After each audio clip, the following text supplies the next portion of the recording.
अस्सलाम वालेकुम स्टूडेंट्स। मैं हूं आपका physics teacher sir Mohammad Irfan.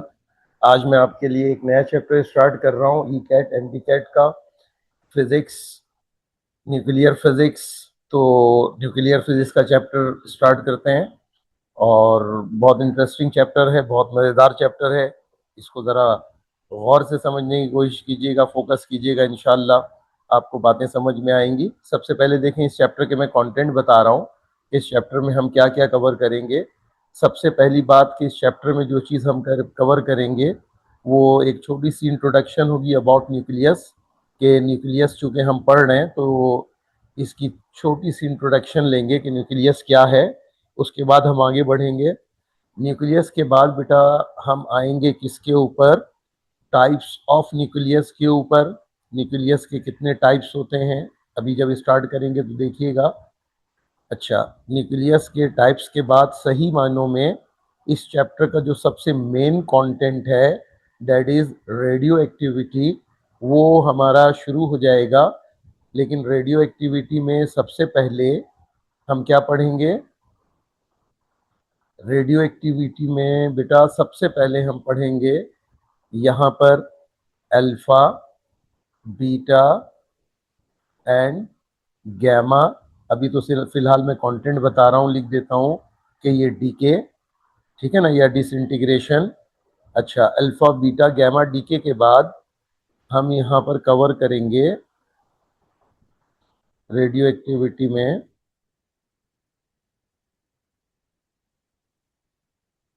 Half life.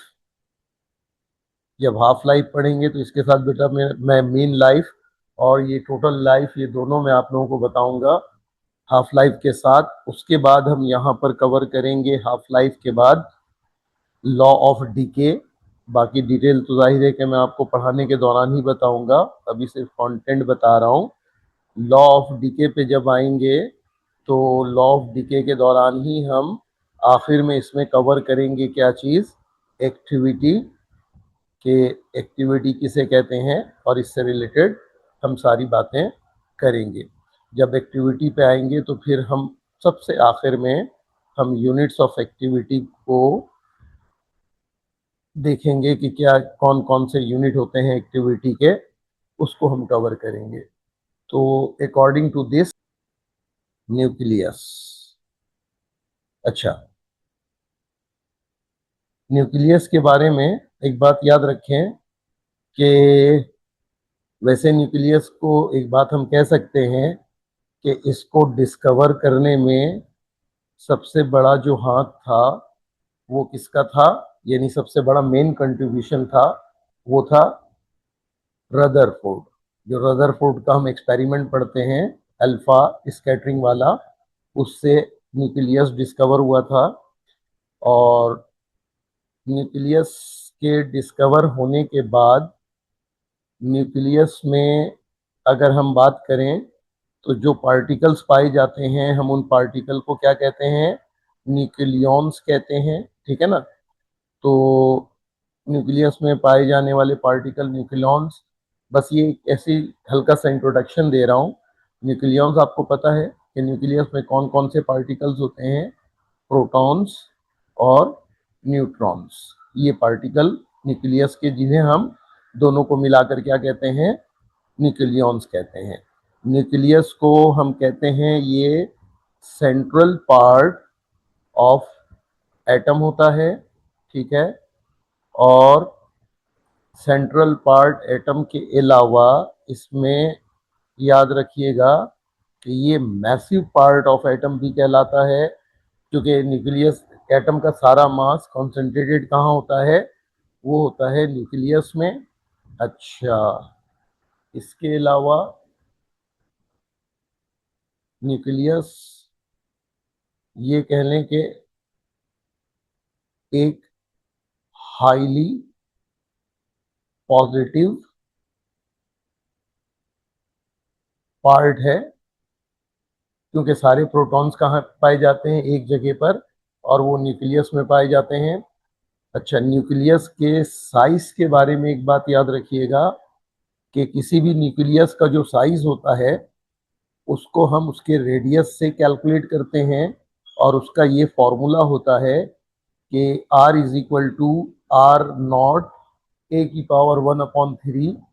अच्छा, ये जो R है ये न्यूक्लियस का साइज है, जबकि ये जो R नॉट है बेटा, R नॉट के बारे में याद रखना, ये कांस्टेंट फैक्टर है और R नॉट की जो वैल्यू होती है वो है 1.2।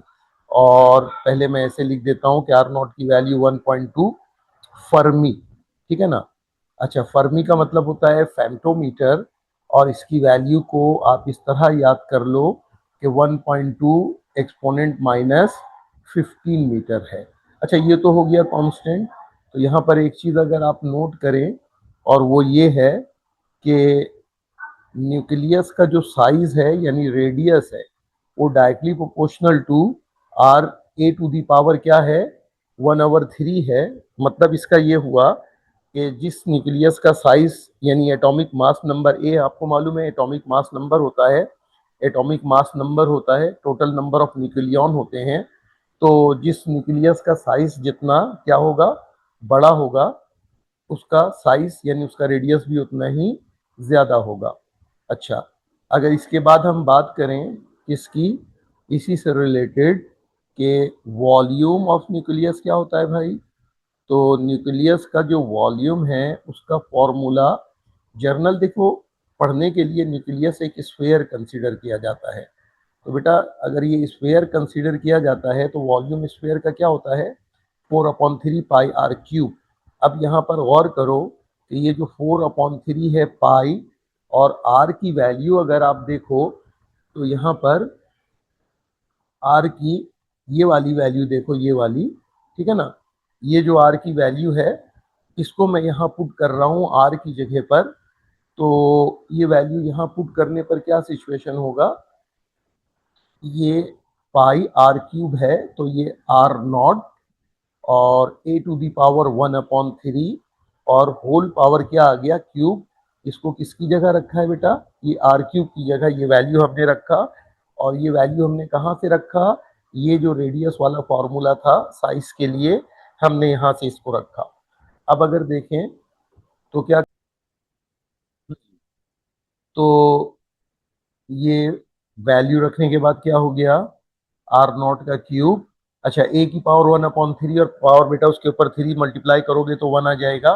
अब यहाँ से एक चीज आप देखो, वो ये कि वॉल्यूम का जो है ये किसके साथ, आप गौर करो तो एटॉमिक मास नंबर, ठीक है ना। ये जो है ए, इसको हम क्या कहते हैं, इसको कहते हैं हम मास नंबर। अच्छा, मास नंबर क्या होता है बेटा, ये होता है टोटल नंबर ऑफ न्यूक्लियॉन्स, ठीक है।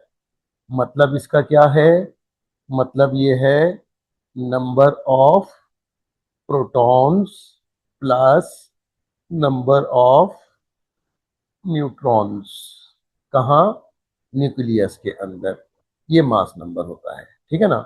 अच्छा, जाहिर है कि जो न्यूक्लियस बड़े साइज का होगा उसका मास नंबर भी क्या होगा, ज्यादा होगा, और जो न्यूक्लियस छोटे साइज का होगा उसका मास नंबर भी क्या होगा, कम होगा। तो ये बिल्कुल एक आसान सी बात है, कॉमन सेंस के मुताबिक आराम से समझ में आती है कि जिसका मास नंबर ज़्यादा, साइज भी बड़ा, रेडियस भी ज़्यादा, वॉल्यूम भी ज़्यादा। जिसका मास नंबर कम, न्यूक्लियॉन्स कम, एटम का न्यूक्लियस का साइज भी छोटा, ठीक है ना। अच्छा, अब एक चीज़ है कि अगर हम बात करें इसकी डेंसिटी ऑफ न्यूक्लियस की, तो डेंसिटी ऑफ न्यूक्लियस, तो बेटा वैसे तो जर्नल डेंसिटी का क्या फॉर्मूला होता है, रॉ से रिप्रेजेंट करते हैं। हमें मालूम है कि रॉ इज इक्वल टू क्या हो जाएगा, मास ओवर वॉल्यूम। अगर न्यूक्लियर मास की बात करें तो पता है कि क्या ले लेना, नंबर ऑफ प्रोटॉन जितने भी हैं, आप उसको वैसे बता दें कि नंबर ऑफ प्रोटॉन को आप z से रिप्रेजेंट करते हो, और प्रोटॉन का मास लो, और जितने प्रोटॉन है आप उसका मास कैलकुलेट कर लो, nuclear plus number of neutron, ठीक है ना। तो यहाँ पर तो एक काम करो, बहुत सिंपल मेथड आपको बताता हूँ कि आप लो एटॉमिक मास नंबर और मास ऑफ प्रोटॉन से मल्टीप्लाई कर दो। अभी हम आगे चल के देखेंगे कि प्रोटॉन और न्यूट्रॉन के मासेस में बहुत ज़्यादा डिफरेंस नहीं होता।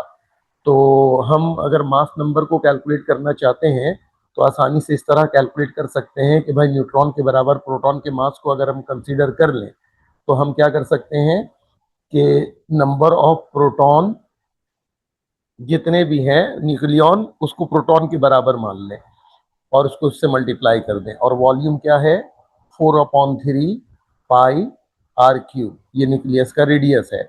यहाँ से जो डेंसिटी आती है वो क्या आती है, वो है बेटा 2.3 और एक्सपोनेंट 14 kg। ठीक है ना। और अक्सर इसको आप ग्राम में भी देखते हैं तो 2.3 टेंस पावर 1000 से मल्टीप्लाई कर दोगे तो 17 आ जाएगा और इसका जो है ग्राम में 10 पावर 17 ग्राम इसका बन जाएगा मास। ठीक है।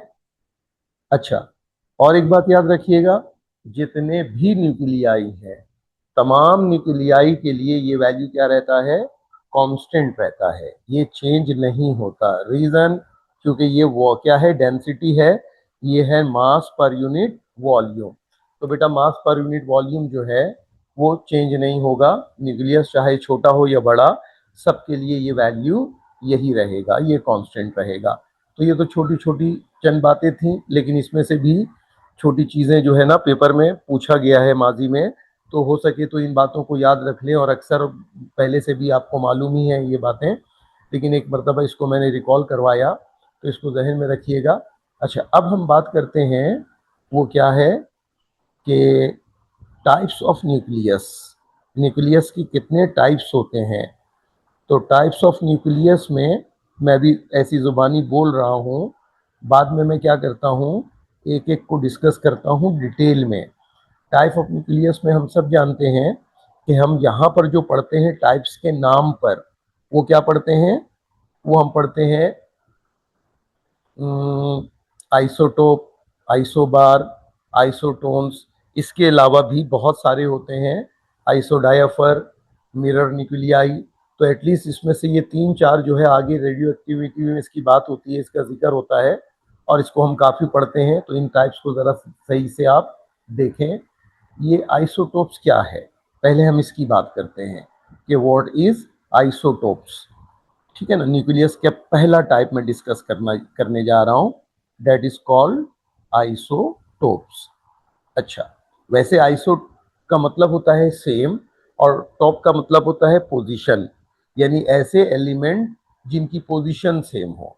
अब मसला है कि पोजीशन सेम से क्या मुराद है। देखो, आइसोटोप का मतलब कुछ एलिमेंट्स ऐसे होते हैं जो एलिमेंट तो एक ही होता है लेकिन डिफरेंट मास नंबर के साथ नेचर में वो एग्जिस्ट करता है।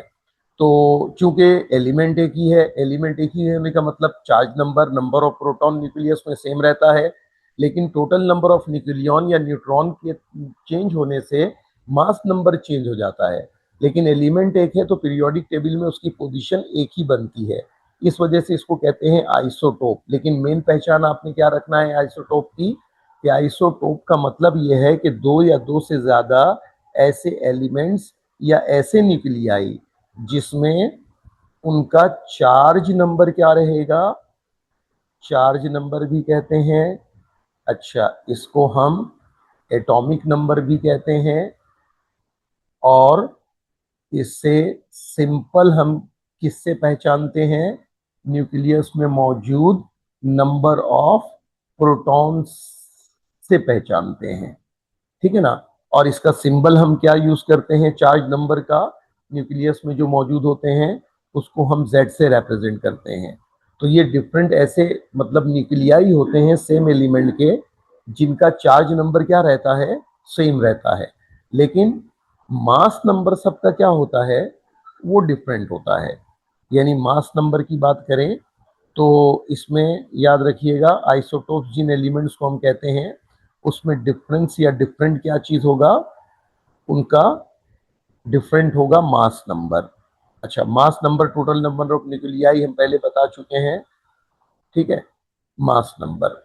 और इसको हम किससे रिप्रेजेंट करते हैं? कैपिटल ए से रिप्रेजेंट करते हैं। ये डिफरेंट होगा, ठीक है, चार्ज नंबर सेम होगा, मास नंबर डिफरेंट होगा। और आप यूं कह लें कि अगर हम इसमें इसकी केमिकल प्रॉपर्टी की बात करें तो केमिकल प्रॉपर्टी इन तमाम आइसोटोप्स के क्या रहते हैं? सेम रहते हैं। वजह, एलिमेंट एक ही है। लेकिन अगर हम फिजिकल प्रॉपर्टीज की बात करते हैं तो फिजिकल प्रॉपर्टीज जो हैं वो डिफरेंट होती हैं। ठीक है, ये की पॉइंट्स हैं, कुछ याद रखने वाली बातें हैं। अच्छा, अब एग्जाम्पल्स की तरफ आते हैं कि क्या है एग्जाम्पल। देखो, एक न्यूक्लियस को रिप्रेजेंट किससे करते हैं, उसका सिंबल क्या है? आप लोग जानते हो कि एक न्यूक्लियस को रिप्रेजेंट करने के लिए जो सिंबल यूज करते हैं वो ये होता है एक्स, जर्नल कोई भी एलिमेंट का सिंबल। अच्छा, जो पीरियोडिक टेबल में जितने भी एलिमेंट्स हैं उसका जो सिंबल यूज होता है असल में वो न्यूक्लियस का सिंबल है। इसके नीचे देखना कि ये जो Z है और ऊपर ये जो A लिखा होता है तो यही इसका चार्ज नंबर या न्यूक्लियस में मौजूद प्रोटॉन है। और ऊपर ये जो मास नंबर लिखा है, ये मास नंबर असल में क्या है भाई? टोटल नंबर ऑफ न्यूक्लियॉन है, ये मास नंबर है।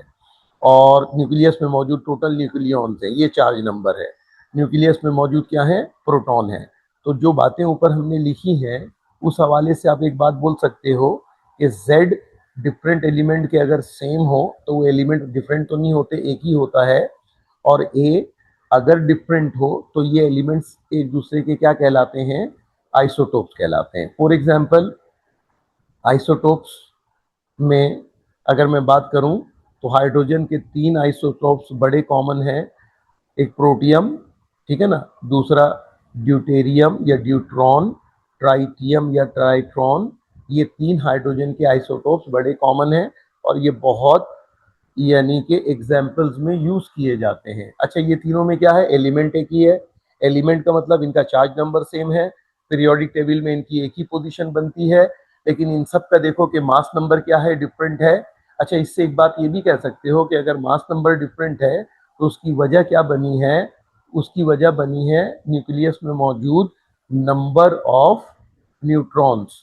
तो आप ये भी कह सकते हैं कि जो आइसोटोप्स होते हैं उसके न्यूक्लियस में नंबर ऑफ जो न्यूट्रॉन्स होंगे वो यकीनन डिफरेंट होंगे, तभी मास नंबर चेंज हुआ है। ठीक है, न्यूट्रॉन वजह बनी है। तो अच्छा, उसके अलावा और भी बहुत सारे आइसोटोप्स हैं। जैसे हम हीलियम के बड़े 2 कॉमन आइसोटोप्स को इस्तेमाल करते हैं, ठीक है ना।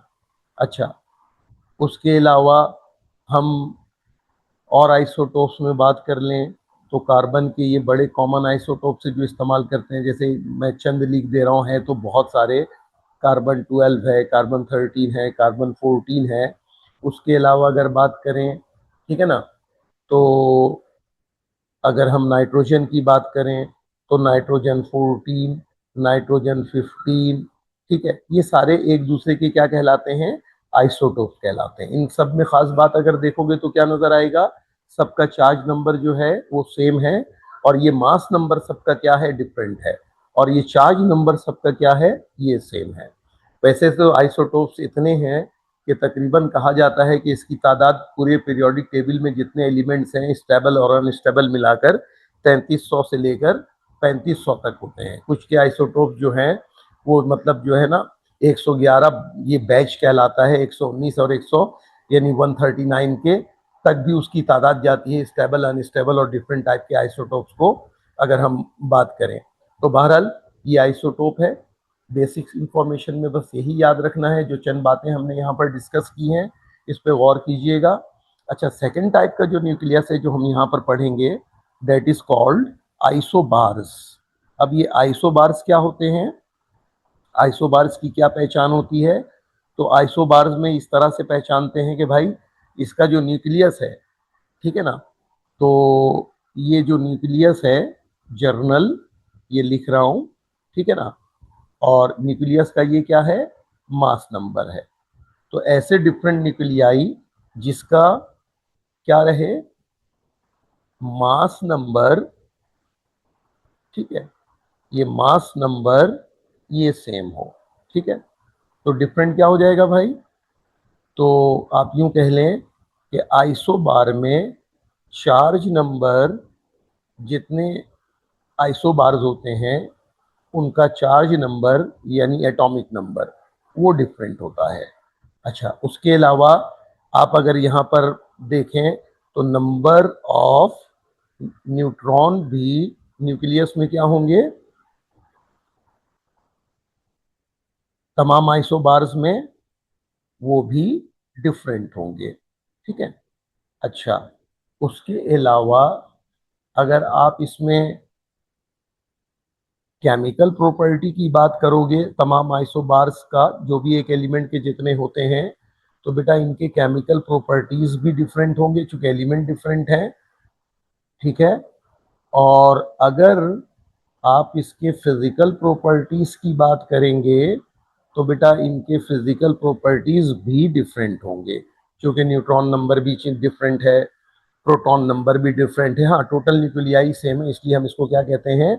इसको कहते हैं आइसोबार्स। ठीक है ना। तो ये आइसोबार्स कहलाते हैं।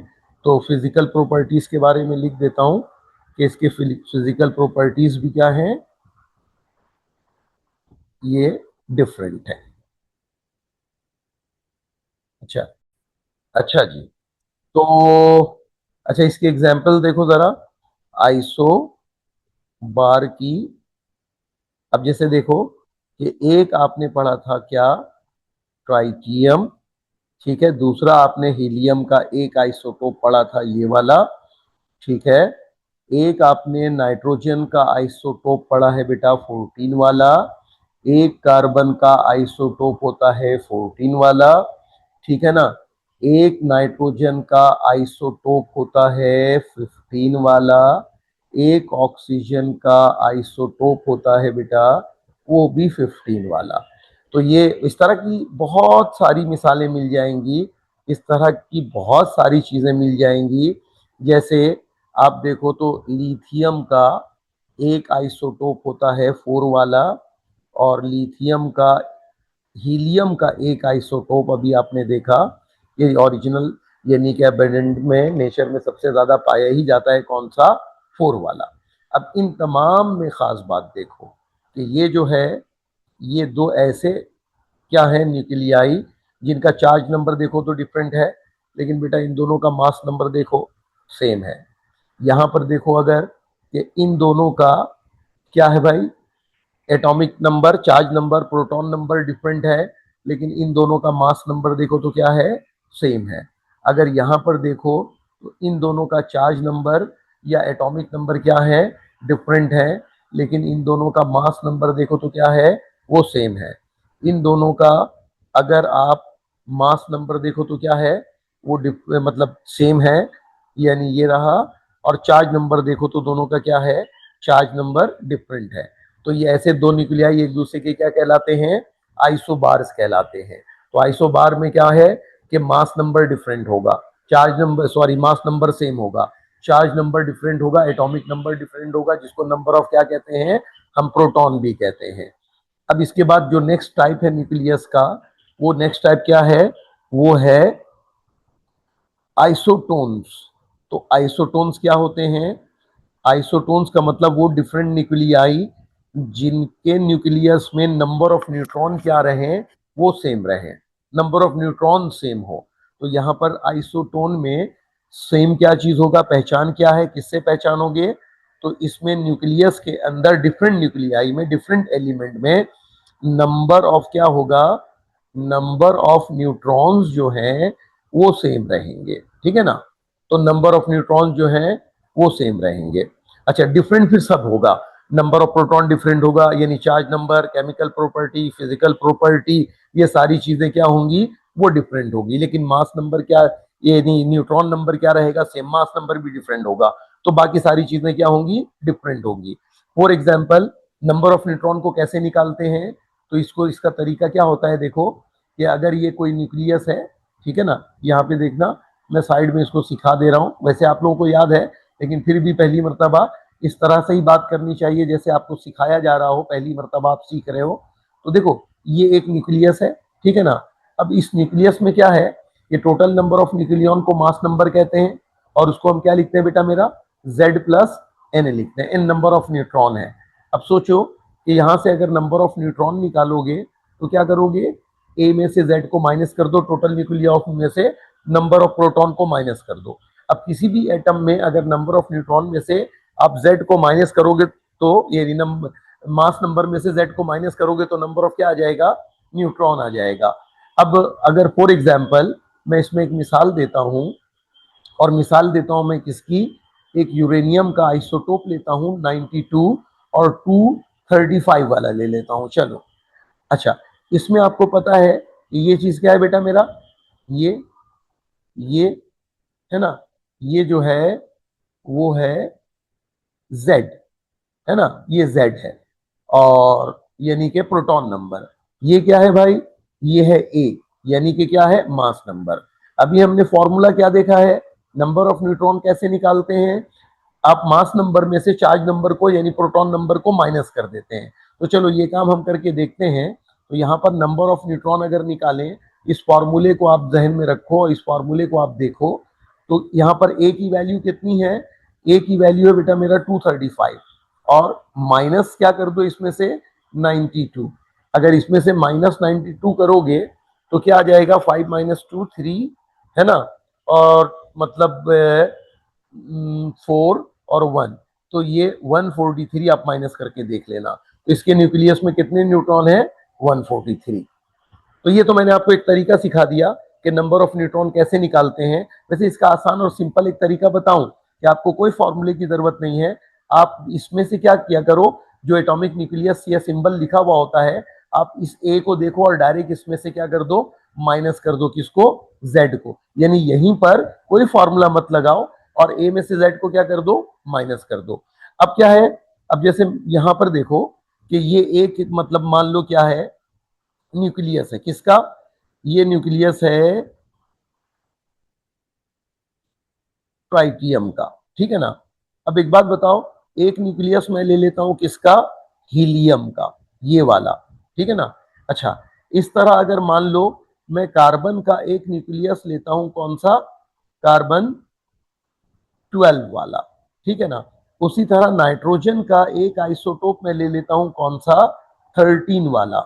अगर इन सब में देखोगे इस तरह के बहुत सारे मतलब आपको न्यूक्लियाई का पेयर मिल जाएगा, जिसमें अगर आप नंबर ऑफ न्यूट्रॉन निकालो तो यहां पर देखो, इसमें से इसको माइनस करो 2 आएगा, यहां पर भी इससे इसको माइनस करो तो कितना आएगा बेटा मेरा, 2 आएगा, यहां पर इसको इससे माइनस कर दो ए में से जेड को, तो नंबर ऑफ क्या आएगा न्यूट्रॉन न्यूक्लियस में 6 आ जाएगा। इसमें से भी माइनस कर को 13 में से 7 पे देख लो तो ये भी 6 आ जाएगा। तो ये ऐसे डिफरेंट न्यूक्लियाई हैं जिसके न्यूक्लियस में क्या है, नंबर ऑफ न्यूट्रॉन जो है वो सेम है। तो इस तरह के न्यूक्लियाई को हम क्या कहते हैं, आइसोटोन्स कहते हैं। तो वैसे आइसोडायाफर भी होता है बेटा मेरा, है ना। आप लोगों ने यानी मिरर न्यूक्लियाई भी कभी ना कभी नाम सुना होगा। तो अभी आइसोटर्स भी होते हैं, आइसो इलेक्ट्रॉनिक भी होते हैं, लेकिन अभी हमें रेडियो एक्टिविटी पढ़ने में एज सच इन सब चीजों की इतनी जरूरत है ही नहीं। तो इनकी अगर जरूरत किसी टॉपिक में पड़ जाती है तो वहां जरूर बताऊंगा। लेकिन यहाँ पर आपको क्या याद रखना है, 3 टाइप के न्यूक्लियाई को लाजमी याद रखना है जिसका बहुत ज्यादा इस्तेमाल आएगा। एक आइसोटोप, जेड सेम, है ना, और बाकी सारी चीजें उसकी डिफरेंट केमिकल प्रॉपर्टी सेम होती है। दूसरा क्या होता है भाई, आइसोबार्स। तो आइसोबार में क्या होता है, आइसोबार में ए सेम यानी कि मास नंबर सेम, और उसका चार्ज नंबर क्या होता है, वो डिफरेंट होता है। अच्छा, इसमें ना बाद में आप लोग मिक्सअप कर रहे होते हो, तो मिक्सअप करने में ना परेशान हो जाते हो कि यार मतलब आइसोबार और आइसोटोप में वैसे तो याद करते हैं समझ के नहीं, रट्टा लगा के, तो बाद में समझ में नहीं आता कि आइसोटोप या आइसोबार क्या था। तो याद रखना कि वो डिफरेंट न्यूक्लियाई, यहीं पर देख लिया करो, जो डिफरेंट न्यूक्लियाई है उसमें आपको क्या नजर आए, डिफरेंट न्यूक्लियाई में जेड की वैल्यू सेम नजर आए तो कह देना कि ये क्या है भाई, ये आइसोटोप है, ठीक है। और अगर डिफरेंट न्यूक्लियाई में आपको कि ये ए की वैल्यू क्या नजर आए, डिफरेंट न्यूक्लियाई में ये ए की वैल्यू आपको सेम नजर आए डिफरेंट न्यूक्लियाई में, तो कह देना कि भाई ये क्या है, ये आइसो बार है। और अगर डिफरेंट न्यूक्लियाई में आपको बेटा ये ए माइनस जेड करने पे, ठीक है ना, क्या मिलेगा, नंबर ऑफ न्यूट्रॉन सेम मिलेगा। तो ए माइनस जेड करने से अगर रिजल्ट 2 डिफरेंट न्यूक्लियाई का सेम आता है, 3 का भी सेम आता है, तो वो सारे डिफरेंट न्यूक्लियाई क्या कहलाएंगे, वो सारे कहलाएंगे आइसोटोन्स। तो इसको इस तरह से एक उससे याद कर लो, यानी इस तरह से याद रख लो कि ये आइसोबार, आइसोटोन, आइसोटोप को इस तरह से याद कर लो, है ना। यानी आप क्या करो, आप इसको देखकर आइसोबार, आइसोटॉप की पहचान बनाओ, आइसोटोप की। इसको देखकर आप किसकी पहचान बनाओ, आइसोबार की पहचान बनाओ। और ये दोनों का जब डिफरेंस लो ए और जेड का, तो आप पहचान बनाओ कि ये क्या होंगे, अगर सेम आते हैं डिफरेंट न्यूक्लियाई में तो ये आइसोटोन होंगे। ठीक है, अब इसके बाद बेटा हम शुरू करते हैं। मेन इसका एक टॉपिक है, जिस मैंने चैप्टर का सबसे मेन टॉपिक कह रहा हूं, इसका एक कहने से मुराद ये है, और वो है रेडियो एक्टिविटी, है ना।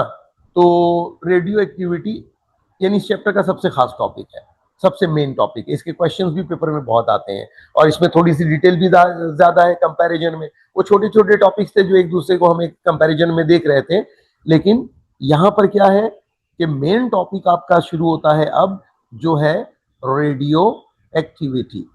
अच्छा, रेडियो एक्टिविटी क्या है, तो याद रखो, सबसे पहली बात यह है कि रेडियो एक्टिविटी को जो भी है अभी हम देखेंगे, इसको सबसे पहले एक्सीडेंटली डिस्कवर किया था किसने, है ना, वो था अपना हेनरी बैकरल। तो हम इसको बैकरल के नाम से ही याद रखते हैं। तो ये हेनरी बैकरल इसका डिस्कवरर है, और इसने इसको डिस्कवर किया था हेनरी बैकरल ने। अच्छा, बैकरल ने कौन सा रेडियो एक्टिव एलिमेंट को सबसे पहले डिस्कवर किया था, वो था यूरेनियम। ठीक है ना। अच्छा, और एक बात याद रखो कि ये जो बैकरल का डिस्कवरी ऑफ रेडियो एक्टिविटी थी, ये बेटा नेचुरल रेडियो एक्टिविटी थी। ठीक है ना, जो कुदरती तौर पे रेडियो एक्टिविटी होता है, अभी हम बात करेंगे रेडियो एक्टिविटी क्या है, ये था नेचुरल रेडियो एक्टिविटी। अच्छा, इसके बाद रेडियो एक्टिविटी पे काफी काम किया था पैरी क्यूरी और मैरी क्यूरी ने। तो क्यूरी ने किस पे काम किया था, तो कहते हैं इसने भी डिस्कवर किया था, लेकिन किसको, आर्टिफिशियल रेडियो एक्टिविटी को। ठीक है। अच्छा, ये आर्टिफिशियल रेडियो एक्टिविटी को डिस्कवर करने वाले हैं। अच्छा, इसने कौन सा रेडियो एक्टिव एलिमेंट डिस्कवर किया था, तो अगर ये पूछे तो याद रखना, इसने जो डिस्कवर किया था वो रेडियम को किया था।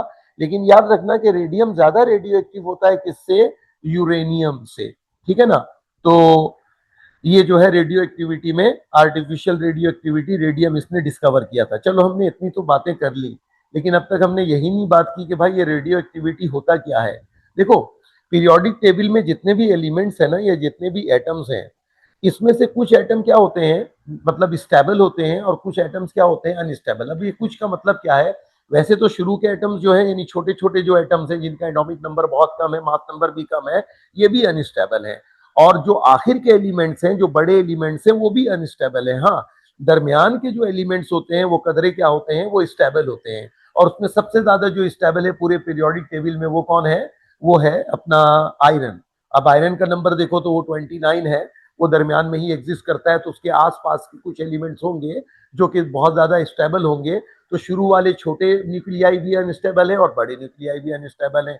अच्छा, जो न्यूक्लियाई अनस्टेबल होते हैं बेटा मेरा, उसके अंदर क्या होता है कि वो स्टेबिलिटी को अचीव करने के लिए, हासिल करने के लिए, वो अपने अंदर से कुछ चीजों को या तो निकालती हैं, या कुछ चीजों को एब्जॉर्ब करना चाहती हैं, अपने एनर्जी, मोमेंटम और काइनेटिक एनर्जी भी है अपना क्या कहते हैं, न्यूक्लियॉन्स को, मास को बैलेंस करने के लिए।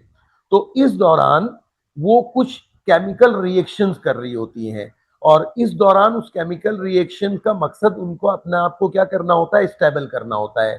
ठीक है। इसी स्टेबल करने के दौरान जो प्रोसेस चल रहा होता है, उसको हम कहते हैं ये केमिकल रिएक्शन है। अब रेडियो एक्टिविटीज में क्या है, मैं शुरू वाले एटम की बात नहीं करता। शुरू वाले एटम, छोटे जो एटम होते हैं जिनका एटॉमिक नंबर बहुत कम होता है, बेटा अपने आप को स्टेबल करने के लिए वो फ्यूजन करते हैं। फ्यूजन के बारे में आपको पता है कि मतलब दो छोटे न्यूक्लियाई मिलकर एक बड़े न्यूक्लियाई को जनरेट करते हैं या फॉर्म करते हैं। अच्छा, लास्ट के जो बड़े न्यूक्लियाई है उसमें यह भी होता है कि दो, मतलब एक बड़ा न्यूक्लियस बाकायदा टूटता है, ब्रेक होता है, स्प्लिट होता है, और दो छोटे न्यूक्लियाई में वो क्या होता है, वो डिवाइड हो जाता है। लेकिन एक चीज ये भी है कि एक न्यूक्लियस ब्रेक तो हो रहा है, टूट तो रहा है, लेकिन उससे दो छोटे न्यूक्लियाई नहीं बन रहे हैं। ये बड़े और हेवी न्यूक्लियाई में देखा गया, उसके अंदर से कुछ चीजें टूट टूट कर बाहर निकल रही हैं, है ना। और इस फेनोमेना को जो जिसमें न्यूक्लियस बाकायदा दो स्प्लिट होकर छोटे न्यूक्लियाई में नहीं कन्वर्ट होता, जो बड़े हेवी न्यूक्लियाई अपने अंदर से कुछ चीजों को बाहर रेडिएट या एमिट करवाती हैं, इस फेनोमेना को ही हम असल में क्या कहते हैं, रेडियो एक्टिविटी कहते हैं।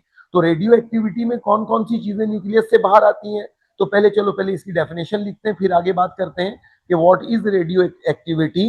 तो इसमें बेटा एक बात याद रखना कि अगर रेडियो एक्टिविटी को डिफाइन करते हो तो इसमें एक चीज आप अक्सर पढ़ते हो कि ये एक स्पॉन्टेनियस क्या है, डिसइंटीग्रेशन है। क्या मतलब हुआ स्पॉन्टेनियस? स्पॉन्टेनियस का मतलब क्या है कि ये जो फेनोमेना है ये स्पॉन्टेनियस होता है, यानी स्पॉन्टेनियस का मतलब ये खुद ब खुद होगा, ये हमारे बोलने, हमारे करने, हमारे चाहने से नहीं होगा, है ना। इसका कंट्रोल हमारे हाथ में नहीं है और ये किसी एक्सटर्नल फैक्टर पे भी डिपेंड नहीं कर रहा होता, सिवाय उस मटेरियल के जिसके अंदर टूट फूट यानी डिसइंटीग्रेशन हो रहा है, यानी नेचर ऑफ मतलब न्यूक्लियस पे डिपेंड करता है या नेचर ऑफ उस मैटर पे डिपेंड करता है। बाकी ये खुद बखुद न्यूक्लियस के अंदर अनस्टेबिलिटी की वजह से ये मतलब अंदर से कुछ रेडिएशन क्या करती हैं, ये बाहर एमिट करवाती हैं। तो ये बिल्कुल एक स्पॉन्टेनियस डिसइंटीग्रेशन है, किसका, ऑफ एटम का। अच्छा कैसे एटम का, ऑफ अ हेवी न्यूक्लियस, यानी एक हेवी न्यूक्लियस के एटम का, यानी कि बड़े न्यूक्लियस वाले एटम का, या इसको यूं कह देता हूं मैं, हेवी न्यूक्लियस के बजाय मैं कह देता हूं भाई ये हेवी क्या है, एलिमेंट है, ठीक है ना। अच्छा इसमें बड़े या हेवी एलिमेंट से क्या मुराद है, उनका एटॉमिक टू नंबर 83 या उससे क्या होते हैं भाई, ज्यादा होते हैं, है ना। उसके अंदर से ये स्पॉन्टेनियस कुछ रेडिएशन होता है, इसके साथ विद, ठीक है ना, एमिशन ऑफ रेडिएशन।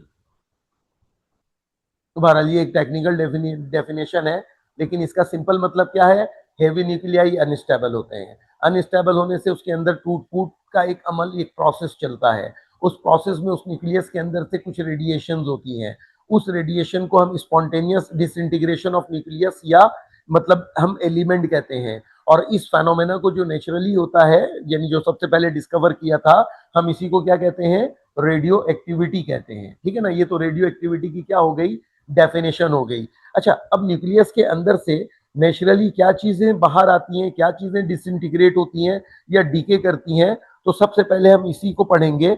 जैसे सबसे पहले न्यूक्लियस में डीके होने वाली जो चीज है जिसको हम स्टडी करेंगे, अनस्टेबल। अच्छा अनस्टेबल न्यूक्लियस के मुतालिक एक बात याद रखो कि जिनका एटॉमिक नंबर 82 से ज्यादा 83 से शुरू होता है, अनस्टेबल होने की मतलब एक दो बड़े रीजन हैं, जिसमें से एक रीजन मतलब ज्यादा लिखा और बयान किया जाता है, इनका नंबर ऑफ प्रोटॉन चूंकि बहुत ज्यादा हो जाता है, तो इलेक्ट्रोस्टैटिक जो कूलम फोर्स है दो चार्ज यानी प्रोटॉन के दरमियान पॉजिटिव टू पॉजिटिव, ये काफी स्ट्रांग हो जाता है। और जो न्यूक्लियर मतलब एक फोर्स होता है जिसको हम न्यूक्लियर फोर्स कहते हैं, जो न्यूक्लियॉन्स के दरमियान एक्ट कर रहा होता है, ये फोर्स उससे ज्यादा इंक्रीज हो जाता है। अब इंक्रीज होने की वजह से जो है ना, वो न्यूक्लियस जो है वो स्टेबल नहीं रहता। तो इसमें हम क्या रीजन बताते हैं कि न्यूक्लियर फोर्स से ज्यादा हो जाता है क्या, इलेक्ट्रोस्टैटिक फोर्स जो प्रोटॉन टू प्रोटॉन होता है, वजह क्या बनती है, नंबर ऑफ प्रोटॉन का बहुत ज्यादा बढ़ जाना। और यकीनन जैसे जैसे आप मतलब बड़े और हेवी न्यूक्लियाई को देखोगे तो एटॉमिक मास बढ़ रहा है, एटॉमिक चार्ज नंबर यानी कि नंबर ऑफ प्रोटॉन बढ़ रहा है, तो ये रीजन बन रहा होता है न्यूक्लियस के क्या होने की, अनस्टेबल होने की। तो अनस्टेबल न्यूक्लियाई के अंदर से क्या क्या चीजें ऑब्जर्व की गई हैं जो बाहर आया है, एक तो बेटा मेरा अल्फा है, और दूसरा क्या आया है बाहर, क्या आता है, दूसरा है बीटा, और बेटा तीसरी चीज जो है वो न्यूक्लियस से बाहर क्या आ रही होती है, वो तीसरी चीज है वो है गैमा, ठीक है ना। ये तीन टाइप के रेडिएशन हैं। रेडिएशन तो चलो कह देता हूं, इसकी अभी पहचान बताऊंगा, यानी ये तीन डिफरेंट चीजें हैं जो न्यूक्लियस से कहाँ आ रही होती हैं, बाहर आ रही होती हैं। अच्छा इसको जब हम पढ़ते हैं तो हम इसको क्या कह के पढ़ते हैं कि हम पढ़ रहे हैं alpha beta gamma disintegration, alpha beta gamma decay या डिसइंटीग्रेशन। अच्छा डीके का क्या मतलब है, डीके का वैसे उर्दू में लफ्जी तर्जुमा होता है क्या, जवाल का आना, जवाल पजीर होना। जवाल का मतलब किसी चीज की में कमी, जैसे इज्जत में, शोहरत में, दौलत में, तो वो कहते हैं जवाल पजीर हो रहा है। यहाँ न्यूक्लियस में कमी होती है, जो अनस्टेबल न्यूक्लियस टूटता है, उसके अंदर से अल्फा बीटा गैमा कुछ निकलता है, तो न्यूक्लियस में चूंकि कमी आती है, तो इसलिए कहते हैं कि न्यूक्लियस मतलब जो है ना वो जवाल का शिकार हो गया, तो ये अल्फा बीटा गैमा के निकलने को डीके कहते हैं। अच्छा, डिसइंटीग्रेशन, इसलिए डिसइंटीग्रेशन का मतलब होता है बेटा मेरा टूट फूट, तो जाहिर है कि न्यूक्लियस टूटा है तो ये चीजें बाहर आई हैं, इस वजह से इसको अल्फा बीटा और गैमा क्या कहते हैं, डीके कहते हैं। इसे हम और क्या कहते हैं, इसे कहते हैं हम transmutation of alpha beta gamma, ठीक है ना, अल्फा और बीटा ट्रांसम्यूटेशन कहलाता है। तो ये है ट्रांसम्यूटेशन, ठीक है, तो ये भी कहते हैं, ट्रांसम्यूटेशन भी कहते हैं, तो याद रखना। तो अभी रेडियो एक्टिविटी में सबसे बड़ा हम टॉपिक यही पढ़ने जा रहे हैं, क्या, अल्फा बीटा गैमा डीके, या फिर हम ट्रांसम्यूटेशन पढ़ने जा रहे हैं ऑफ न्यूक्लियस। तो ये ट्रांसम्यूटेशन क्या है, ऑफ न्यूक्लियस है, ये हम पढ़ने जा रहे हैं। तो सबसे पहले इसमें क्या पढ़ेंगे, हम सबसे पहले इसमें पढ़ेंगे बेटा अल्फा डीके, ठीक है। सबसे पहले हम इसमें पढ़ेंगे अल्फा डीके, या फिर हम सबसे पहले जो पढ़ रहे हैं वो क्या है, डीके को हम पहले भी बता चुका हूं कि इसको कहते हैं कि ये क्या होता है, डिसइंटीग्रेशन, अल्फा डिसइंटीग्रेशन, ठीक है। अच्छा, अल्फा क्या है, तो अल्फा के बारे में एक चीज याद रखना, ये एक 4 पार्टिकल का एक बंच है, एक पैकेट है, इसके अंदर 2 प्रोटॉन होते हैं और 2 क्या होते हैं, न्यूट्रॉन।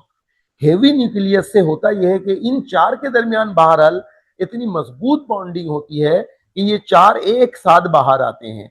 तो इन 4 के बाहर मतलब एक साथ आने को ऑब्जर्व किया गया कि हमेशा ये साथ आते हैं, ग्रुप की शक्ल में आते हैं, और यही मतलब क्या है, अल्फा है, इसी का नाम क्या रखा गया, अल्फा रखा गया। तो अल्फा को अगर हम न्यूक्लियस से निकल रहा है तो बताएं तो इससे कितने प्रोटॉन इसमें है, 2, और टोटल न्यूक्लियन कितने हैं इसमें बेटा, 4, 2 प्रोटॉन और क्या, 2 न्यूट्रॉन। तो अल्फा का इस तरह का हम एक सिंबल बनाते हैं और इससे रिप्रेजेंट करते हैं।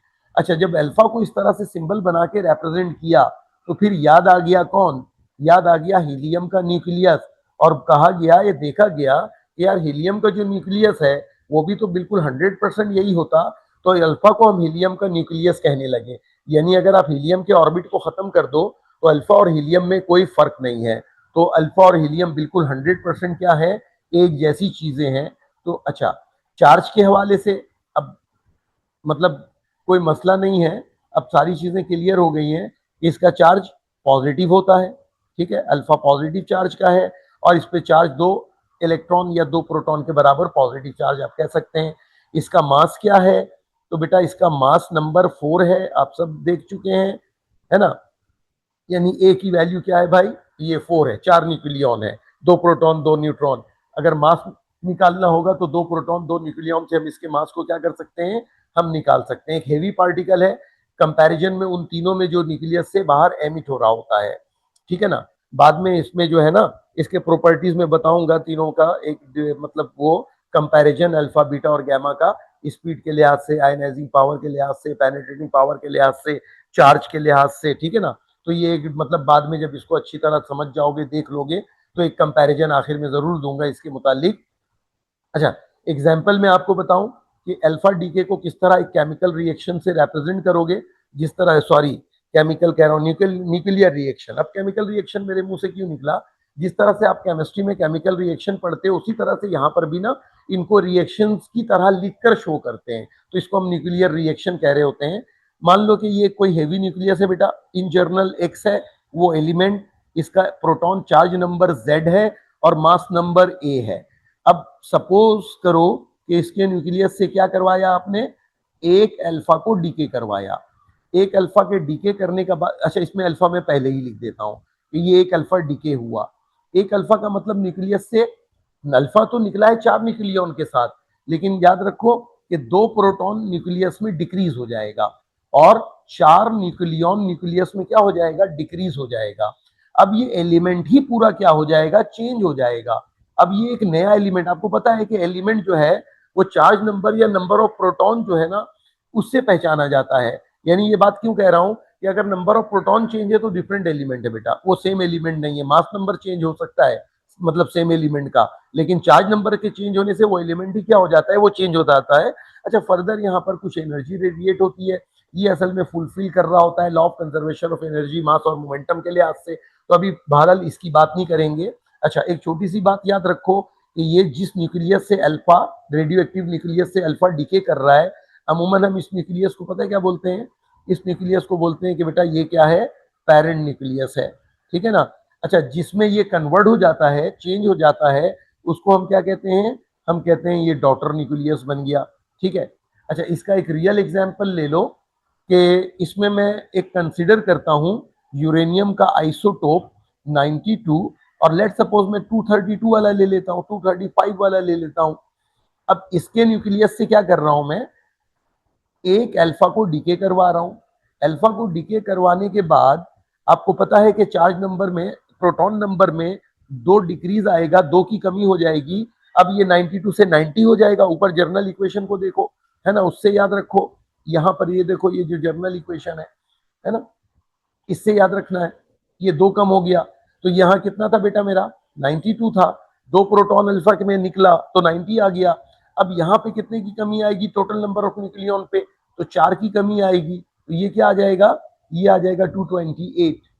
अच्छा, अब ये जो है, चूंकि क्या चेंज हो गया, चेंज हो गया बेटा ये आपका चार्ज नंबर, यानी कि एटॉमिक नंबर। तो एटॉमिक नंबर चेंज होने से ये न्यूक्लियस चेंज हो गया। अब 90 वाला न्यूक्लियस अगर आपको याद है तो अच्छी बात है, वरना याद रखना कि ये जो 90 वाला न्यूक्लियस होता है, ये कौन सा होता है, जिसका एटॉमिक नंबर 90 है, पीरियोडिक टेबल में देख लीजिएगा,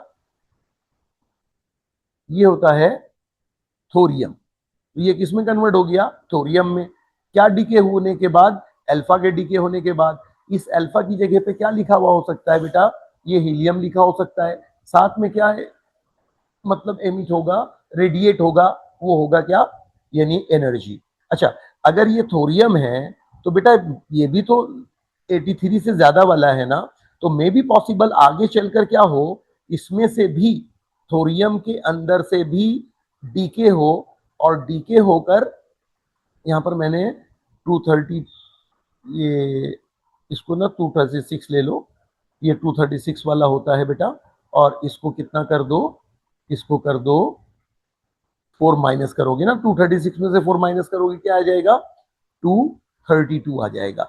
अच्छा, अब ये जो है थोरियम है, इसका एटॉमिक मास नंबर है 232, ठीक है। अगर इसके न्यूक्लियस में से भी किसको डीके करवाया आपने, लेट सपोज कि इसके न्यूक्लियस में से भी अल्फा को आपने डीके करवाया।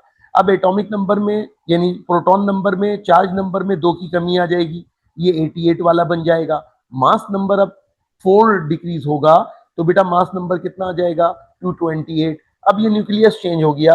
अब ये न्यूक्लियस अगर याद है तो अच्छी बात है, वरना याद रखना कि ये जो न्यूक्लियस अब बना, अब ये क्या बना, ये बन गया रेडियम। लेकिन कब बना, क्यों बना, अल्फा के डीके होने के बाद बना। अल्फा का मतलब इसकी जगह क्या लिखा हो सकता है, हीलियम, दोनों में से कुछ भी एक वक्त में एक। तो ये बात ध्यान में रखिएगा, ठीक है। ये और साथ में क्या आएगा, एनर्जी। तो ये है अल्फा डीके, ठीक है ना। अल्फा डीके से क्या हो जाता है, मास नंबर में, चार्ज नंबर में कमी आती है, डिक्रीज होता है। कितना होता है, 2 प्रोटॉन से, चार्ज नंबर 2 डिक्रीज होता है, मास नंबर 4 डिक्रीज होता है, पूरा एलिमेंट क्या हो जाता है, चेंज हो जाता है। बस ये बातें की पॉइंट्स हैं जो याद रखनी है आपको। आ जाओ बेटा मेरा, अब बात करते हैं हम नेक्स्ट बीटा डीके की, ठीक है ना, बीटा डीके। तो थोड़ा बीटा से मिल लें, ठीक है। तो सबसे पहले याद रखो कि बीटा से मैं आपकी मुलाकात करवा रहा हूं। सबसे पहले याद रखना कि बीटा के बारे में जब भी बच्चे को, मतलब शुरू में, अर्लियर डेज में जब बच्चे पढ़ते हैं रेडियो एक्टिविटी वगैरह, तो उनसे पूछो तो बीटा को सिर्फ एक ही जानते हैं कि बीटा नेगेटिव होता है, इलेक्ट्रॉन के जैसा बराबर होता है, जो मर्जी कह लो, चार्ज इलेक्ट्रॉन के बराबर, मास इलेक्ट्रॉन के बराबर, 100% इलेक्ट्रॉन, लेकिन न्यूक्लियस के अंदर से बाहर आता है। ये खास बात होती है कि जो इलेक्ट्रॉन बच्चे पहले से जानते हैं वो इलेक्ट्रॉन ऑर्बिट वाला जानते हैं, लेकिन बीटा जिस इलेक्ट्रॉन को हम बोल रहे हैं बिल्कुल इलेक्ट्रॉन को बीटा बोल रहे हैं, याद रखो, इसमें कोई शक वाली बात नहीं है या कोई दो राय नहीं है इसमें। लेकिन ये बीटा वो वाला इलेक्ट्रॉन है बेटा जो न्यूक्लियस से आता है। अब सवाल ये है कि न्यूक्लियस में बीटा कहां से, इलेक्ट्रॉन कहां से आ गया, तो ठीक है इसका जवाब भी मिल जाएगा, लेकिन याद रखो न्यूक्लियस के अंदर से ही क्या होता है, ये बाहर आ रहा होता है। अब जो बीटा डीके है, बीटा में पहले तो याद रख लो कि नेगेटिव वाले को तो आप लोग जानते हो कि भाई बीटा नेगेटिव होता है, लेकिन आज एक बात सुनो कि बीटा बेटा नेगेटिव के साथ क्या होता है, पॉजिटिव भी होता है। यानी कि नेगेटिव बीटा को अगर आप ये समझो कि ये इलेक्ट्रॉन है, जो पहले भी समझते थे, तो इसमें ठीक है, कोई मुश्किल नहीं है, ये इलेक्ट्रॉन ही है बेटा। लेकिन पॉजिटिव बीटा को क्या बोल सकते हो, ये पॉजिट्रॉन है असल नाम, लेकिन आप इसको क्या बोल सकते हैं, एंटी इलेक्ट्रॉन भी बोल सकते हैं। ठीक है, तो यहीं से एंटी पार्टिकल वगैरह का कॉन्सेप्ट भी समझ में आता है बच्चों को, हाँ भाई हर पार्टिकल का, हर मैटर का एक एंटी पार्टिकल या एंटी क्या होता है, मैटर होता है। अच्छा, इसका जो चार्ज है यकीनन बिल्कुल इलेक्ट्रॉन के बराबर है, और पॉजिट्रॉन इलेक्ट्रॉन पॉजिट्रॉन का चार्ज बराबर होता है। इसको न्यूक्लियर फिजिक्स में कैसे लिखते हो, चार्ज नंबर में -1 लिखते हो और मास नंबर में इसको 0 लिखते हो, क्योंकि मास नंबर में इसका कोई रोल नहीं है। ठीक है ना, और ये चार्ज नंबर अगर पॉजिटिव बीटा है तो इलेक्ट्रॉन के एंटी इलेक्ट्रॉन पॉजिट्रॉन के सेंस में ई से ही अभी लिख रहा हूं, अदरवाइज बहुत कॉमन सिंबल जो आप लोग सब जानते हो कि बीटा को हम बीटा सिंबल से रिप्रेजेंट करते हैं, और इस तरह से चार्ज और मास नंबर के साथ इसको लिखा जा सकता है। तो बीटा तो बेटा मेरा समझ में आ गया कि दो टाइप के होते हैं, एक पॉजिटिव और दूसरा नेगेटिव। तो ठीक है, मास इसका किसके बराबर, बिल्कुल इलेक्ट्रॉन के बराबर मास होता है, और इलेक्ट्रॉन का मास जानते हो, मैं लिख नहीं रहा, 9.1 एक्सपोनेंट -31 kg, और अगर एएमयू में बात करें तो 0.0005, कम से कम इतना याद रखो कि 548 इस तरह से है, तो मतलब ये इसका क्या है, मास नंबर है।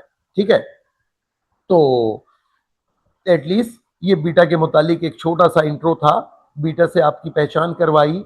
अब अगर बीटा डीके करता है तो अब ऑब्वियस है कि अब आप सवाल करेंगे सर कि कौन सा बीटा डीके हम पहले पढ़ेंगे, कौन से बीटा डीके को हम पढ़ रहे हैं।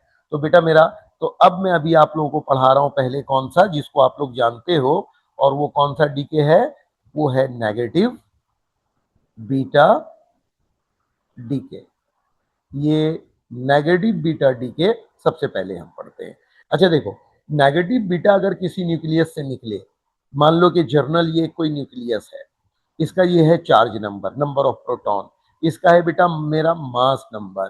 ठीक है, यहां से क्या एमिट हो रहा है, न्यूक्लियस से क्या डीके करवा रहे हैं हम डी। अच्छा एक बात और भी बता दूं मैं आप लोगों को, अगर ये नेगेटिव पॉजिटिव ना बताई जाए ना और बीटा की बात की जाए, तो याद रखना वो नेगेटिव बीटा की ही बात हो रही होती है, अंडरस्टूड हो जाता है वो। लेकिन यहाँ पर चलो अगर बोल दें तो इसमें क्या बुराई है, यहाँ से हम किसको एमिट करवा रहे हैं, नेगेटिव बीटा को एमिट करवा रहे हैं। अच्छा, नेगेटिव बीटा के एमिट करने से होता क्या है, याद रखना कि न्यूक्लियस जो है उसका चार्ज नंबर एक इंक्रीज कर जाता है। ठीक है, और मास नंबर में कोई फर्क नहीं आता न्यूक्लियस के, लेकिन बेटा चार्ज नंबर तो चेंज हुआ ना, डिक्रीज या इंक्रीज, तो ये एलिमेंट बाकायदा पूरा चेंज होके एक नए एलिमेंट में कन्वर्ट हो जाएगा। उस नए एलिमेंट को लिख रहा हूं कि वो क्या बन गया, लेट सपोज वो एलिमेंट बन गया वाई, निकला क्या है न्यूक्लियस से, बीटा। बीटा कौन सा, नेगेटिव वाला। ठीक है, उसका चार्ज नंबर -1, मास नंबर 0। अब यहाँ पर क्या है कि जब बीटा नेगेटिव निकलता है तो बेटा यहाँ पर एक और चीज हम लिखते हैं, जाहिर है कि ये हमारा भी टॉपिक नहीं है इसको पढ़ना, और वो एक चीज क्या लिखते हैं, वो लिखते ये हैं कि एक पार्टिकल भी साथ में बाहर आता है जो चार्जलेस है, मासलेस है। ये असल में लेफ्ट और राइट साइड जैसे एक केमिकल रिएक्शन में आप इक्वेशन को बैलेंस करते हैं ना चार्ज एनर्जी के लिहाज से, यानी कि charge number, mass number, energy के लिहाज से, तो यहाँ पर भी इक्वेशन को ना लेफ्ट राइट साइड पे एनर्जी, मोमेंटम और मास नंबर, चार्ज नंबर के लिहाज से बैलेंस करते हैं। तो यहाँ पर मोमेंटम और चार्ज नंबर, मास नंबर के लिहाज से ना कुछ कमी आ रही थी मोमेंटम और एनर्जी में, वो कमी असल में पूरी कर रहा होता है एंटी न्यूट्रिनो। ये कहलाता है पार्टिकल, इसका नाम है, क्या है इसका नाम, एंटी न्यूट्रिनो। हम इसकी बात नहीं करेंगे, बस ये क्या था, ये है law of conservation of momentum और एनर्जी को फुलफिल करने के लिए इसका होना, इक्वेशन का बैलेंस होना, जरूरी है, लेकिन हमें फोकस किस पे करना है? हमें फोकस ये करना है बीटा निकला तो न्यूक्लियस के साथ क्या हुआ। तो बीटा निकला तो न्यूक्लियस के साथ ये हुआ कि उसका एटॉमिक नंबर क्या हो गया, एक जो है वो इंक्रीज हो गया। अच्छा, बीटा निकलने से एटॉमिक नंबर यानी एक प्रोटॉन बढ़ गया, ये कहना चाह रहा हूं। तो ये मतलब क्यों हुआ, इसके होने की क्या वजह है? असल में जिस तरह न्यूक्लियस टूट रहा है अंदर से, तो बेटा न्यूक्लियस के अंदर ये जो न्यूक्लियॉन्स है ना, ये भी मतलब इंडिविजुअली ब्रेक होते हैं। अगर देखो मान लो कि एक न्यूट्रॉन अंदर से ब्रेक होता है न्यूक्लियस में, ऐसा होता है, तो पता है क्या होता है? न्यूट्रॉन के ब्रेक होने से हमें जो चीज न्यूट्रॉन के बदले में ब्रेक होने के बाद मिलती है, आउटपुट में कह लो कि जो चीज मिल रही होती है, तो वो चीज क्या मिलती है? वो है हम्म।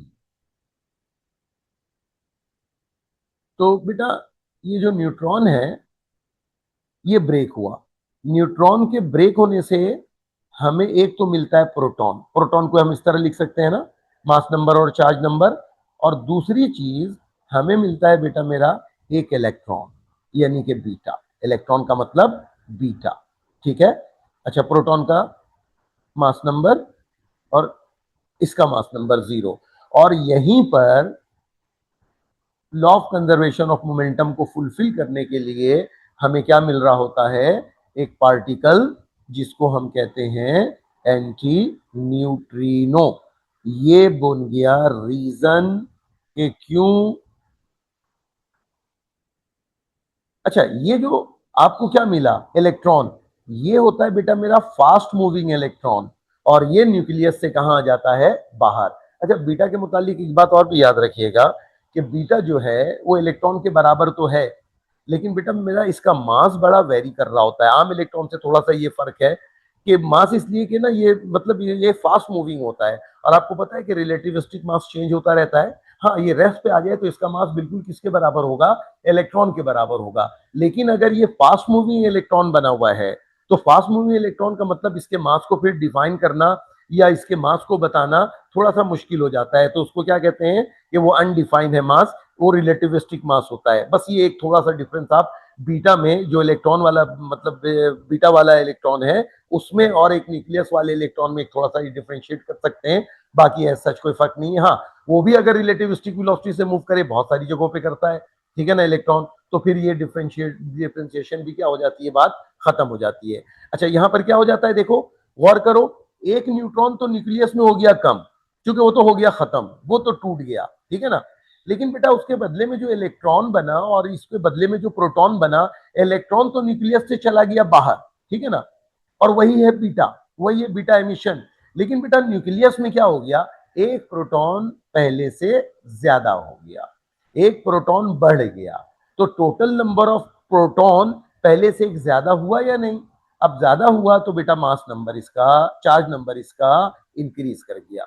अच्छा, मास नंबर में क्यों नहीं फर्क पड़ा?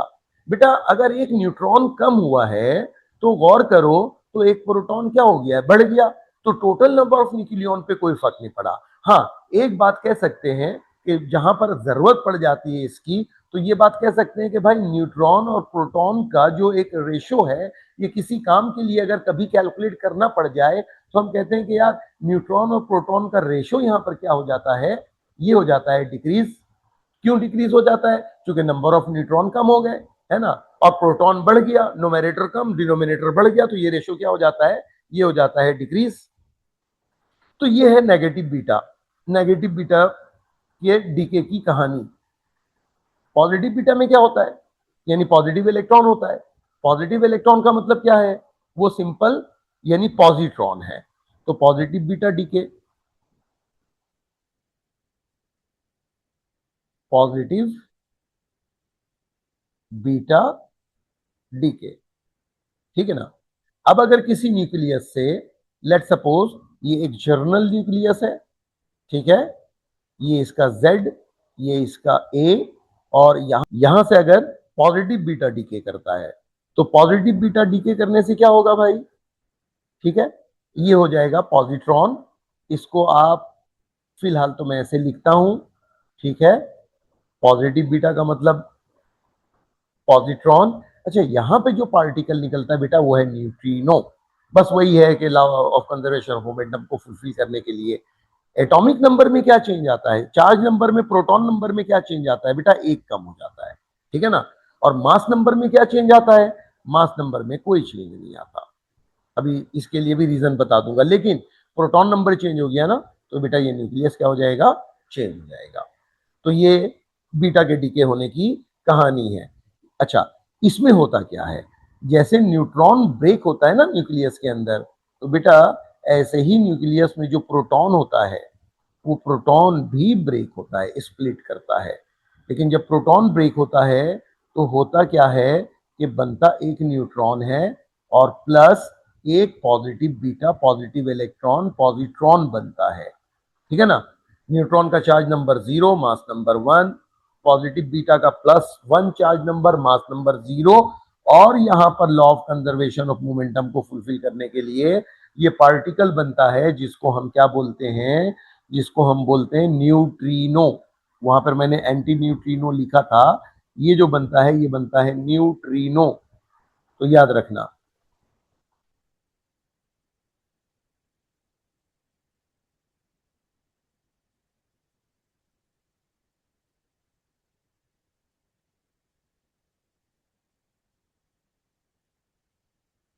तो बेटा ये न्यूट्रिनो, अच्छा, ये बीटा न्यूक्लियस से कहां चला जाएगा, ये बीटा न्यूक्लियस से बाहर चला जाएगा, सही है।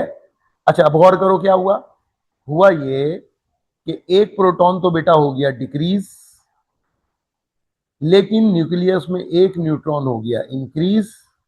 इलेक्ट्रॉन पॉजिटिव वाला तो भाग गया बाहर, लेकिन अगर न्यूक्लियस में होने वाले चेंज को देखो तो प्रोटॉन एक कम हुआ या नहीं, तो प्रोटॉन तो एक कम हो गया और कमी रहेगा, इसलिए इसका चार्ज नंबर क्या हो जाएगा, एक कम हो जाएगा। और मास नंबर क्या होगा, मास नंबर जो है इसका वो 4 क्या हो जाएगा, यानी मास नंबर में इसमें कोई चेंज नहीं आएगा। क्यों, बीटा इसका पॉजिटिव या नेगेटिव बीटा का मास नंबर होता ही नहीं है, ये न्यूक्लियॉन्स है, ठीक है ना। तो ये हो गया पॉजिटिव बीटा की कहानी, ठीक है। अच्छा, अगर पॉजिटिव बीटा निकला तो मास और चार्ज नंबर में सिर्फ आपको पता करना है कि क्या फर्क आया। इसके अभी कुछ ना मैं आप लोगों को अभी वो करवाऊंगा, अपना कुछ प्रैक्टिस करवाऊंगा कि इस तरह के एमसीक्यूज पेपर में आ गए तो क्या करोगे, कैसे डील करोगे। तो लेकिन इसके साथ मैं आपको एक बात और बताता हूँ, और वो ये कि जब आप पढ़ते हो बीटा डीके, अच्छा बीटा क्या है, पार्टिकल है, ठीक है ना। तो बीटा डीके कर रहा है, ये बातों बातों में याद दिला देता हूँ, ये सब बातें वैसे अमूमन अंडरस्टूड होता है, बच्चे समझते हैं, लेकिन बातों बातों में इसको याद दिला ही देता हूँ। जब आप ये पढ़ते हो बेटा, कभी कभी इसका भी जिक्र कर देते हैं, कभी पूछ लिया तो आंसर कर दो। ये पता होना चाहिए कि एक चीज होता है इलेक्ट्रॉन कैप्चर, इसी से चूंकि थोड़ा सा रिलेटेड है जरूर, तो मैं इसकी थोड़ी सी बात कर रहा हूं।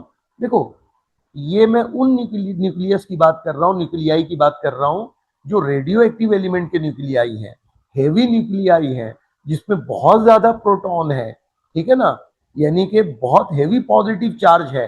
अब होता यह है कि ये करता क्या है, रीजन नहीं बताऊंगा, दूसरी डिटेल कहानी है, लेकिन यहाँ पर सिर्फ एक इक्वेशन लिखने के, यानी चूंकि मैं आप लोगों को इक्वेशन लिखवा रहा हूँ तो उस हवाले से सिर्फ एक बात मैं आप लोगों को बता रहा हूँ कि ये मान लो कि ये ऑर्बिट है, ठीक है ना। अब जैसे मान लो ये फर्स्ट ऑर्बिट मैंने बना दिया, ये पहला ऑर्बिट है, ठीक है। अब इस ऑर्बिट का, इसमें मान लो ये इलेक्ट्रॉन्स हैं, ये इलेक्ट्रॉन्स हैं, हालांकि साथ होते हैं, यहाँ पे समझाने के लिए इस तरह से बात कर रहा हूँ। ये हेवी न्यूक्लियस कभी कभी ये फर्स्ट ऑर्बिट के इलेक्ट्रॉन को पकड़ के खींच लेता है, मतलब कहना चाह रहा हूँ अट्रैक्ट कर लेता है, अपनी तरफ बुला लेता है। और इस अट्रैक्शन के बाद न्यूक्लियस जाके फॉल हो जाता है, न्यूक्लियस में जाके फॉल हो जाता है कौन, ये इलेक्ट्रॉन। इसलिए कहते हैं कि न्यूक्लियस ने इस इलेक्ट्रॉन को कैप्चर कर लिया। लेकिन गौर करो, ये इलेक्ट्रॉन कहाँ का था, ये इलेक्ट्रॉन था यानी ऑर्बिट का। Heavy nucleus, heavy positive charge होने की वजह से इसने इसको अपनी तरफ अट्रैक्ट कर लिया, बाकायदा अपनी तरफ खींच लिया। तो इसको कहते हैं ये इलेक्ट्रॉन कैप्चर कर लिया, ऑर्बिट वाले इलेक्ट्रॉन को। तो जब कोई न्यूक्लियस ऑर्बिट वाले इलेक्ट्रॉन को क्या करे, कैप्चर करे, जब कोई न्यूक्लियस ऑर्बिट वाले इलेक्ट्रॉन को कैप्चर करे, तो फिर उसकी इक्वेशन में क्या चेंज आएगा, उसको कैसे लिखोगे, उसको किस तरह से रिप्रेजेंट करोगे। तो देखो यहां पर अगर ये कैप्चर हुआ तो क्या ख्याल है, इसका मतलब प्रोटॉन नंबर बढ़ेगा, कम होगा, डिक्रीज होगा, इंक्रीज होगा। तो याद रखना कि इसका प्रोटॉन नंबर हो जाएगा क्या, एक कम। प्रोटॉन नंबर में एक की कमी आएगी, अभी मैं आपको रीजन बताऊंगा। मास नंबर में कोई चेंज अभी भी नहीं आएगा, ठीक है। और चार्ज नंबर, अच्छा इसमें निकला क्या है, इसमें आपने क्या करवाया है, इलेक्ट्रॉन कैप्चर करवाया, न्यूक्लियस ने किया। तो इलेक्ट्रॉन न्यूक्लियस से इसने, अच्छा एक काम करता हूं, एक काम करता हूं, ये ज्यादा बेहतर समझ में आएगा, बल्कि ज्यादा बेहतर समझ में क्या आएगा, इसको करना यही चाहिए, ठीक है, इसमें होना भी यही चाहिए। वो ये कि इसको मैं यहां पर लिखूं, क्योंकि इसने कैप्चर किया है ना। केमिस्ट्री के लिहाज से देखो तो क्या बोलोगे कि ये वो है, कि मतलब ये रिएक्टेंट साइड पे ही आना चाहिए, क्योंकि यहाँ पे इसने कैप्चर किया, उसके बाद इसमें ये चेंजिंग आई, ठीक है। और साथ में ठीक है एनर्जी वो इन्वॉल्व रहती है, एनर्जी इन्वॉल्व होगा, वो अभी उसकी बात नहीं करते हम। और ये न्यूक्लियस ऑब्वियस है कि क्या हो जाएगा, चेंज हो जाएगा, क्योंकि चार्ज नंबर चेंज हो गया तो न्यूक्लियस चेंज हो जाएगा। अब होता क्या है, ये जो इलेक्ट्रॉन आया कहाँ से, नेगेटिव वाला ऑर्बिट से न्यूक्लियस में, न्यूक्लियस के ऊपर सेम चार्ज एक न्यूक्लियस के अंदर एक प्रोटॉन का होता है, ठीक है ना। तो ये दोनों मिलकर क्या करते हैं, एक कॉम्बिनेशन करने के बाद एक पार्टिकल में ये कन्वर्ट हो जाते हैं, जिसका चार्ज नंबर 0 और मास नंबर 1 है। और आप जानते हो कि वो पार्टिकल क्या है, न्यूट्रॉन। ये कन्वर्ट हो जाते हैं न्यूट्रॉन में। तो इलेक्ट्रॉन कैप्चर को आप इस तरह से एक्सप्लेन कर सकते हो कि इलेक्ट्रॉन कैप्चर के पीछे ये कहानी होती है। चूंकि ये इतना डिटेल में डिस्कस करने की जरूरत है नहीं, लेकिन एहतियातन छोटी सी बात बताइए कि कभी पेपर में इसके मुतालिक कोई बात कर ले तो आपको ये बात मालूम होनी चाहिए। अब एक बात सुनो, एक प्रोटॉन यहाँ क्या हो गया न्यूक्लियस में, पहले जितने प्रोटॉन थे वो न्यूट्रल हो गया, प्रोटॉन किसके साथ मिलकर, आने वाले इलेक्ट्रॉन के साथ मिलकर। तो बेटा एक न्यूट्रॉन तो डिक्रीज कर गया ना, कम हो गया। लेकिन उसके बदले में आप देखो तो एक प्रोटॉन क्या हो रहा है, एक न्यूट्रॉन क्या हो रहा है, इंक्रीज हो रहा है। तो एक neutron, total number of nucleon पे यकीनन कोई फर्क नहीं पड़ेगा, ठीक है। लेकिन एक प्रोटॉन न्यूक्लियस में कम होगा तो एलिमेंट क्या हो जाएगा, चेंज हो जाएगा। तो ये था क्या, ये था बीटा डीके, ठीक है। और फिर इलेक्ट्रॉन कैप्चर। अब इसके बाद न्यूक्लियर ट्रांसम्यूटेशन में कहानी आती है किसकी, अल्फा बीटा और गैमा डीके में। अब कहानी आती है बेटा गैमा डीके की, डिसइंटीग्रेशन की, ट्रांसम्यूटेशन की। अच्छा, ये जो गैमा डीके है, याद रखो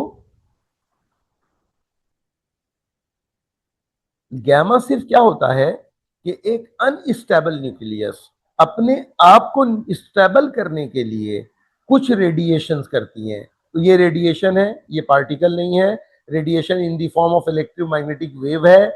मैं ये बोलना चाह रहा हूं, ये फोटोन है, ये वेव है। और ये प्योर इसकी मतलब जो वेलोसिटी है, वेलोसिटी ऑफ लाइट है, ये इनविजिबल के रेंज की एक रोशनी भी बोल सकते हो। तो गैमा पार्टिकल नहीं है, इलेक्ट्रोमैग्नेटिक वेव है, फोटोन है। इसकी स्पीड ऑफ लाइट के बराबर मतलब वेलोसिटी स्पीड है 3 × 10⁻⁸मीटर पर सेकेंड। ये सिर्फ एक अनस्टेबल न्यूक्लियस अपने आप को, या एक्साइटेड न्यूक्लियस अपने आप को क्या करता है, स्टेबल करने के लिए ये रेडिएशन करता है। और ये भी देखा गया कि अल्फा और बीटा डीके होने के बाद न्यूक्लियस अनस्टेबल रहता है, एक्साइटेड स्टेट में चला जाता है। एनर्जी मतलब जो है ना लेवल्स का, यानी एक डिफरेंस आता है न्यूक्लियस के अंदर, लेकिन उस लिहाज से अभी हम बात नहीं करते। बस अपने आप को ये क्या करता है, स्टेबल करने की कोशिश करता है। और स्टेबल होने के लिए जैसे अल्फा और बीटा रेडिएट करता है, सम टाइम ये गैमा भी क्या करता है, ये रेडिएट करता है। तो गैमा की रेडिएशन जब होती है न्यूक्लियस से तो क्या होता है, एक न्यूक्लियस है जर्नल, ये न्यूक्लियस है, ठीक है।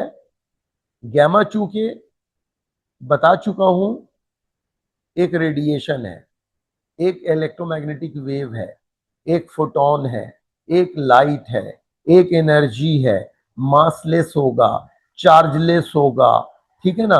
तो बेटा इसका चार्ज नंबर भी 0 और मास नंबर भी क्या 0। अब हुआ क्या कि देखो न्यूक्लियस में तो कोई कमी नजर नहीं आई, न्यूक्लियस में प्रोटॉन भी कम नहीं हुआ, न्यूट्रॉन भी कम नहीं हुआ, टोटल न्यूक्लियन भी चेंज नहीं हुआ। हाँ, यहाँ पर ये एनर्जी जरूर एमिट होता है। तो फिर ये हुआ क्यों, इसके पीछे क्या है कहानी? तो बेटा इसके पीछे कहानी सिर्फ इतनी सी है कि हम इसको ऐसे लिख के बता सकते हैं या दिखा सकते हैं कि ये जो न्यूक्लियस था ना, ये अनस्टेबल था, एक्साइटेड स्टेट में था। ये अपने आप को स्टेबल करने के लिए डी एक्साइटेड करता है और गैमा को क्या करता है, वो रेडिएट करता है। बस ये इसकी यानी सिग्निफिकेंस है गैमा रेडिएशन की। एक अनस्टेबल न्यूक्लियस सम टाइम अपने आप को स्टेबल करने के लिए सिर्फ क्या करता है, कुछ एनर्जी रेडिएट करता है जो कि फोटोन है, इलेक्ट्रोमैग्नेटिक वेव है, उसी को हम यहाँ पर गैमा कहते हैं, ठीक है ना। और यूं भी कह लो कि ये भी ऑब्जर्व किया गया कि अल्फा और बीटा के डीके के बाद एक न्यूक्लियस या तो हम कहते हैं वो एक्साइटेड स्टेट में चला जाता है, या अब भी वो अनस्टेबल है, उसको स्टेबल होने की फर्दर उसको कुछ करने की जरूरत पड़ती है। जब तक वो काम ना करे वो स्टेबल नहीं होता, और वो काम ये होता है कि अंदर से कुछ एनर्जी को यानी कि कुछ रेडिएशन को वो एमिट करता है, और वो रेडिएशन क्या है, वो गैमा है। और बाकी आखिर में जो एनर्जी पार्टिकल्स वगैरह आ रहे हैं ना बेटा, ये सिर्फ law of conservation of momentum और लॉ ऑफ कंजर्वेशन ऑफ क्या है, वो मतलब जो है एनर्जी को फुलफिल करने के लिए हम लिखते हैं। जब उसको पढ़ते हैं तो उन फैक्टर्स को हम डिटेल में डिस्कस कर रहे होते हैं। तो ये था अल्फा बीटा गैमा डीके की कहानी, ठीक है ना। तो अल्फा बीटा गैमा डीके की कहानी, ठीक है ना। अच्छा, अब क्या है बेटा, मैं इसमें ना कुछ मैं एमसीक्यूज के हिंट्स देता हूं, आप लोगों को कुछ आइडिया देता हूं, वजह कि इसके बगैर में भी अगर इससे रिलेटेड कुछ इस तरह के एमसीक्यूज आ जाएं तो सिर्फ थ्योरी पढ़ने के बाद आप उसका आंसर ना कर पाए। तो चलो इन तीनों से रिलेटेड कुछ मैं आप लोगों को जर्नल कुछ प्रैक्टिस करवाता हूं एमसीक्यूज की। पहला, एक मेरे पास ये न्यूक्लियस है, ठीक है, बिल्कुल सिंपल से स्टार्ट करता हूं। यहां पे आप, मैं अल्फा लिख रहा हूं मतलब डीके करवाया, तो आपको पता है कि यहां पर अगर आपने अल्फा डीके करवाया तो बेटा ये न्यूक्लियस हो गया चेंज। न्यूक्लियस चेंज होने का मतलब इसका न्यूक्लियस जो है उसमें ये चेंजिंग आई, ठीक है। क्योंकि अच्छा, अब इस न्यूक्लियस को मैंने किससे लिख दिया, वाई से, यानी ये न्यूक्लियस हो गया चेंज। अच्छा, क्या अल्फा डीके हुआ, ठीक, साथ में कुछ एनर्जी भी आई, दो प्रोटॉन कम, दो न्यूट्रॉन ज्यादा, दो चार न्यूक्लियॉन भी कम।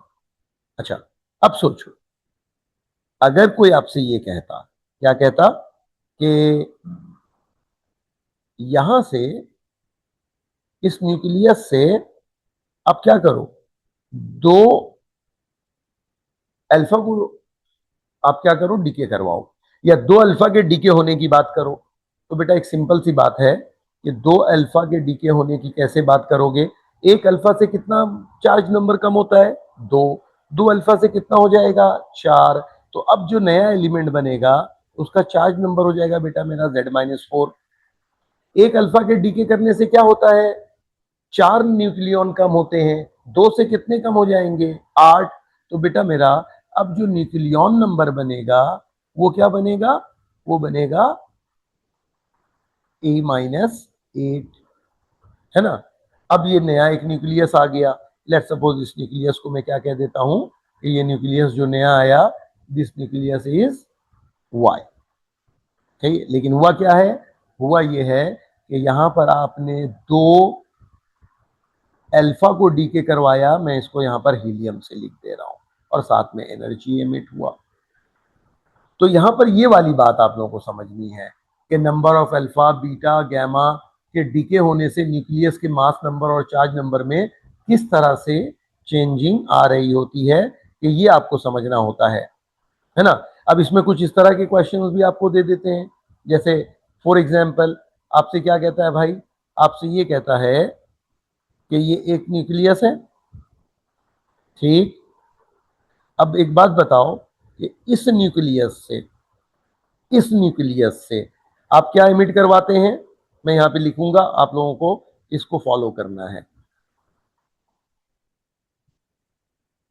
ठीक है। यहां से मैं कहता हूं कि चलो अभी ऐसे स्टार्ट करते हैं, एक अल्फा डीके करवाता हूं और एक बीटा, बीटा का मतलब नेगेटिव बीटा।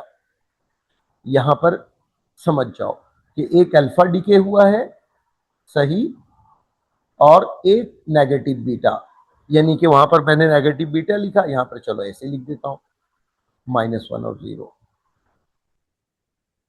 अब ये बताओ, इसका जो है, जो एलिमेंट अब बनेगा, अब पहले तो मैं क्या कर रहा था, बाद में आखिर में वाई लिख रहा था। अब एक काम करता हूं, मैं इसको शुरू में ही क्या लिख देता हूं, यहां लिख देता हूं कि ये नया एलिमेंट क्या बनेगा बेटा मेरा, ये बनेगा वाई, सही है। अब ये जो नया एलिमेंट वाई बना है, इसका बता सकते हो चार्ज नंबर कितना कम होगा? तो देखो, चार्ज नंबर कितना कम होगा, एक अल्फा डीके करे तो 2 प्रोटॉन कम हो जाता है। अभी आप लोगों ने नेगेटिव बीटा डीके करने में देखा है कि न्यूक्लियस में नेगेटिव बीटा डीके उस वक्त होता है जब एक क्या ब्रेक होता है न्यूक्लियस के अंदर, तो न्यूक्लियस के अंदर जो अभी ऊपर हमने पढ़ा है, बोलो तो इसको दिखा देता हूं, वैसे मैं ऐसे ही बता दे रहा हूं, नहीं समझ में आए तो देख लेना, कि एक न्यूट्रॉन ब्रेक होता है, प्रोटॉन और इलेक्ट्रॉन बनाता है, इलेक्ट्रॉन नेगेटिव बीटा है वो बाहर चला जाता है, तो अगर बीटा बाहर गया है तो बेटा मेरा चार्ज नंबर 1 बढ़ता है, अगर ये बाहर गया है तो चार्ज नंबर 2 कम होता है, डिक्रीज होता है। तो फाइनली क्या होगा कि अल्फा के डीके करने से चार्ज नंबर 2 तो कम होगा, लेकिन एक नेगेटिव बीटा के डीके करने से चार्ज नंबर 1 क्या हो जाएगा, इंक्रीज हो जाएगा। तो यहां पर फाइनली चार्ज नंबर में आप क्या बोलोगे, ये होगा Z-1। मास नंबर में क्या होगा, मास नंबर में ये देखो कि मैं यहां बता रहा हूं कि क्या कहानी है मास नंबर में, ठीक है। ये जो मास नंबर है, एक अल्फा के डीके करने से, एक अल्फा के डीके करने से, ठीक है ना, ठीक है, मास नंबर 4 कम हो जाता है, चार्ज नंबर 2 कम हो जाता है, सही है। तो यहां पे इसको तो मैं डिस्कस कर चुका हूं, मास नंबर हो गया है 4 डिक्रीज। अच्छा, लेकिन बीटा जब डीके करता है चाहे पॉजिटिव या नेगेटिव हो, तो बेटा मेरा मास नंबर में कोई फर्क नहीं पड़ता, मास नंबर क्या रहता है, सेम। तो यहां पर आप ये कह सकते हो कि इसका मास नंबर, अगर इस पेरेंट के कंपैरिजन में बताओगे तो सिर्फ क्या बताओगे कि इसका मास नंबर क्या हो जाएगा, इसका मास नंबर हो जाएगा A-4, ठीक है। इन बातों को सिर्फ समझते रहो। अच्छा, अब अगर मैं आपसे एक बात कहूं कि बेटा मेरा ये एक जर्नल न्यूक्लियस है, ठीक है, अगर आप करते ये हैं कि इसके अंदर से बात करते हैं ये कि 2 क्या हो जाए, अल्फा डीके कर जाए, और मान लो कि एक बीटा डीके करे, ठीक है, तो क्या कहानी होगी कि 2 अल्फा के डीके करने का मतलब, एक अल्फा से कितना चार्ज नंबर कम होता है बेटा मेरा, 2, है ना, और यहां पर अल्फा कितना डीके किया, 2, 2, ये 2, तो बेटा चार्ज नंबर तो अल्फा के डीके करने से 4 कम हो जाएगा, इसमें कोई शक वाली बात नहीं है।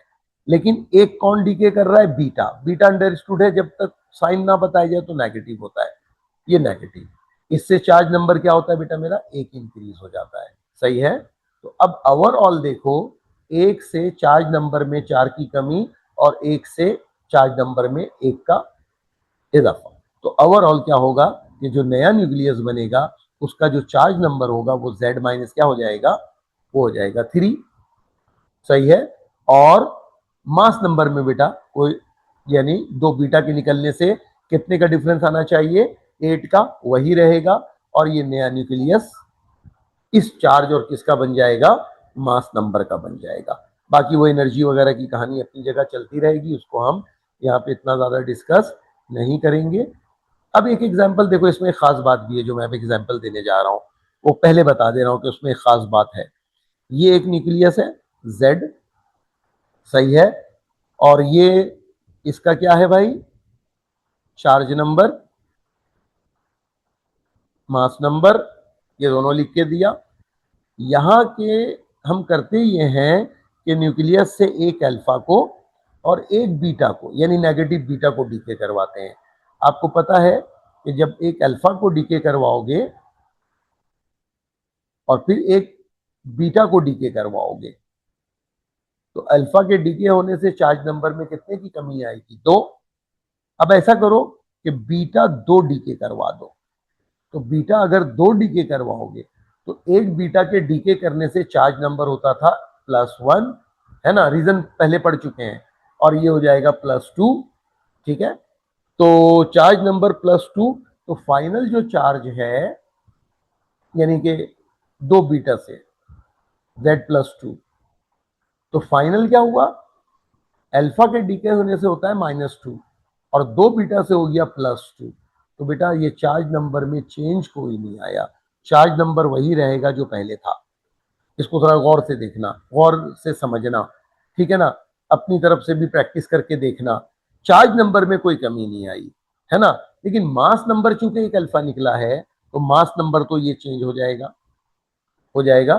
अब ये जो मास नंबर चेंज हुआ लेकिन चार्ज नंबर चेंज नहीं हुआ, तो बेटा ये एलिमेंट चेंज नहीं होगा। ये खास बात थी जो मैं आपको बता रहा था कि यहाँ पर एक खास बात है, और वो खास बात ये कि ये एलिमेंट, ये न्यूक्लियस चेंज नहीं हुआ। अब अगर ये न्यूक्लियस चेंज नहीं हुआ तो बेटा इसका ये क्या बन गया, आइसोटोप बन गया। बन गया कि नहीं बन गया। अब अगर कभी कोई पूछे आपसे कि एक बताओ कि न्यूक्लियस को हम आइसोटोप उसका कैसे बना सकते हैं, तो उसका आइसोटोप बनाने के लिए पता है क्या आंसर करना, उससे कहना कि एक न्यूक्लियस का आइसोटोप बनाने के लिए न्यूक्लियस के अंदर से हम एक अल्फा डीके करवाएं और 2 क्या करवाएं, बीटा डीके करवाएं। तो एक अल्फा और 2 बीटा डीके करवाएंगे तो उसका चार्ज नंबर वही रहेगा और मास नंबर में जाहिर के चेंज आ जाएगा। तो ऐसे दो एलिमेंट को जिसका चार्ज नंबर सेम रहे, मास नंबर डिफरेंट हो जाए, तो हम क्या बोलते हैं कि ये एक दूसरे के क्या है, आइसोटोप्स है। तो ये वो वाली खास बात थी जो मैं आप लोगों को बताना चाह रहा था कि ये चार्ज नंबर जो है, ये मतलब जो है, ये इस तरह से क्या बन जाता है, आइसोटोप बन जाता है। क्या बन जाता है, आइसोटोप।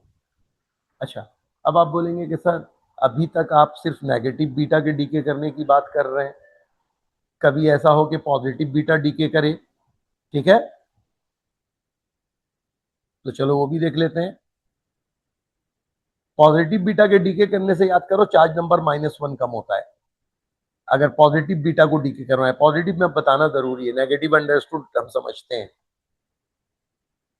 तो बेटा मेरा अगर ये पॉजिटिव बीटा डीके करवाया है तो एक पॉजिटिव इलेक्ट्रॉन पॉजिट्रॉन भी डीके करवाया है जिसका चार्ज नंबर +1 होता है। और यहाँ पर आपको पता है कि ये क्या आता है, न्यूट्रिनो आता है। ये छोड़ो, लेकिन क्या होता है न्यूक्लियस में, पॉजिटिव बीटा अगर डीके करवा रहे हो तो इसका चार्ज नंबर क्या हो जाएगा,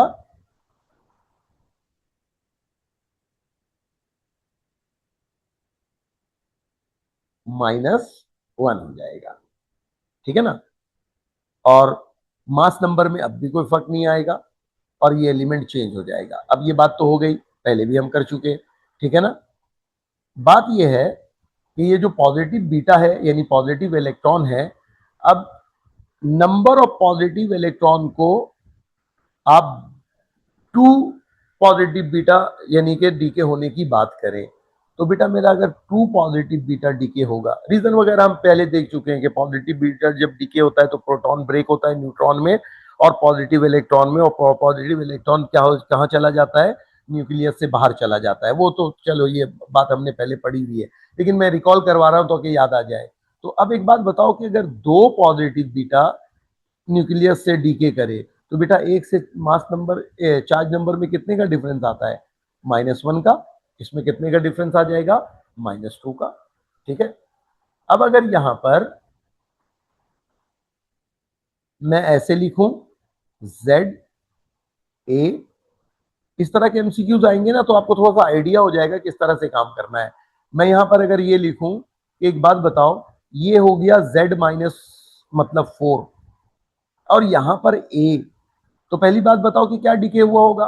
मास नंबर जब चेंज ना हो ना, तो बेटा क्या डिके होता है? बीटा डिके होता है। बीटा से मास नंबर पे फर्क नहीं पड़ता। लेकिन यहाँ पे -4 का मतलब क्या हुआ होगा पता है? कि यहाँ पर 4 पॉजिटिव बीटा यानी कि पॉजिटिव इलेक्ट्रॉन डिके किया होगा। समझ रहे हो?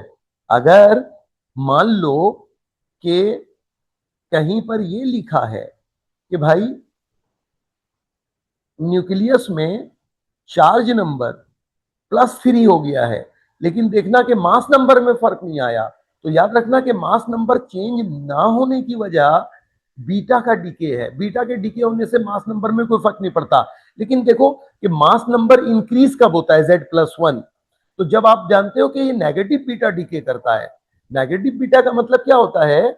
कि वहां पर एक न्यूट्रॉन ब्रेक होता है और एक प्रोटॉन बढ़ जाता है। तो यहां पर नेगेटिव बीटा डीके हुआ होगा, और कितने, कितनी तादाद में? 3, है ना? तो इस तरह समझ लो कि वहां पर क्या हुआ होगा कि 3 न्यूट्रॉन ब्रेक हुआ होगा। हर न्यूट्रॉन से एक 3 प्रोटॉन और इलेक्ट्रॉन का पेयर मिला होगा, और उसमें से एक एक इलेक्ट्रॉन बाहर चला गया होगा, और बाद में ये जो पॉजिटिव है, नेगेटिव है, ये बाहर चला गया होगा, और बाद में न्यूक्लियस में क्या बचा होगा? 3 एक्स्ट्रा, इंक्रीज, एक्स्ट्रा नहीं, इंक्रीज होके प्रोटॉन। तो प्रोटॉन तो 3 बढ़ गया, लेकिन टोटल नंबर न्यूक्लियॉन पे कोई फर्क नहीं पड़ा।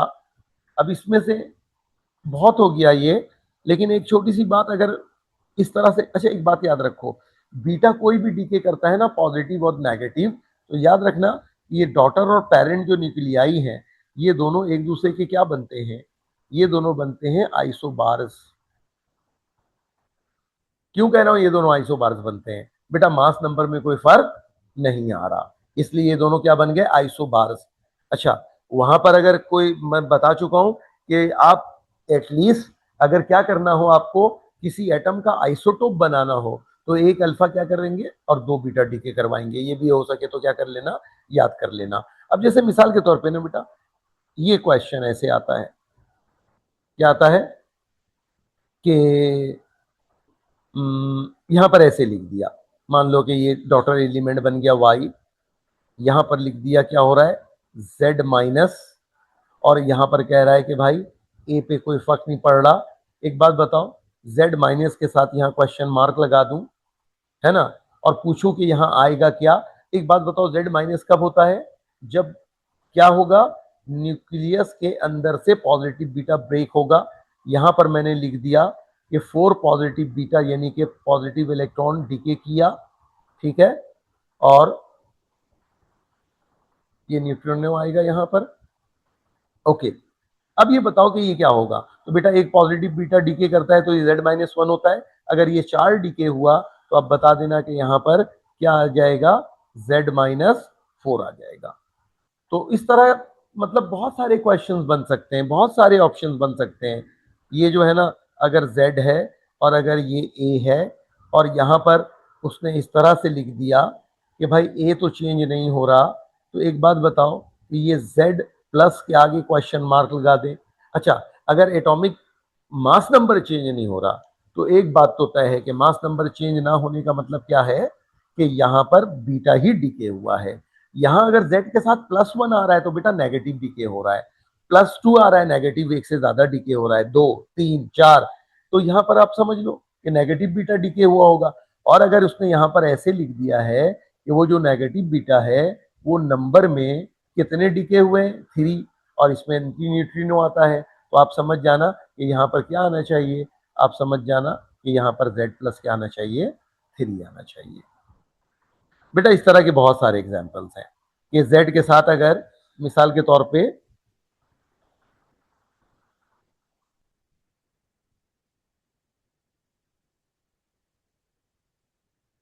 यहां पर, ठीक है, बाज़ औक़ात हम क्या करते हैं, जज्बात में आ जाते हैं कि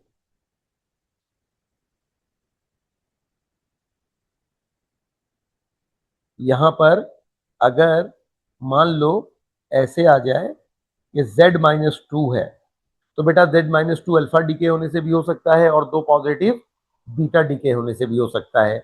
उसको आपने देखना होगा किसमें, मास नंबर्स में। उसको किससे देखना होगा, मास नंबर से देखना होगा। अगर मास नंबर चेंज हो रहा है तो आप यहाँ पर क्या बोलोगे कि मास नंबर चेंज नहीं हो रहा, तो आप बोलोगे कि पॉजिटिव बीटा डीके हुआ है। और कितनी तादाद में, 2। इक्वेशन ऊपर बहुत सारे लिख चुका हूं, लेकिन अब यहां पर एक बात बताऊं कि मास नंबर के साथ अगर -4 भी चेंज नजर आए तो फिर समझ जाना कि यहां पर अब क्या डीके हुआ है, अल्फा। क्योंकि दो बीटा डीके होने से ये z-2 तो आना ही आना है। तो इन सब चीजों को थोड़ा बैठ के गौर करोगे, देखोगे तो ये बातें आपको समझ में आ जाएंगी। तो बहरहाल ये कुछ प्रैक्टिस किया, शुरू में थोड़ा सा मुश्किल लगेगा। अगर ये मुश्किल लगे तो अल्फा बीटा गैमा डीके को एक मरतबा जाके देखिएगा, समझने की कोशिश कीजिएगा कि कब z+1 -1 +2 -2 हो सकता है। प्रोटॉन के अपना अल्फा बीटा और गैमा के निकलने से किस तरह से z और a चेंज होता है, तो ये पूरी कहानी इस तरह की आपको समझ में आ जाएगी। एक तो पूरा चेन भी बना के दे देते हैं, खैर अब इस तरह से इतनी प्रैक्टिस कर लो, ये बहुत ज़्यादा है, इसको थोड़ी सी मेहनत करके समझ लो। तो उस तरह की चीज़ें जब आएंगी, कुछ प्रैक्टिस के क्वेश्चंस आपको मिलेंगे, तो ये सब सिचुएशन से रिलेटेड कुछ बातें अगर आ भी गई तो आप आराम से समझोगे भी और आराम से उसको कवर भी क्या है कर लोगे।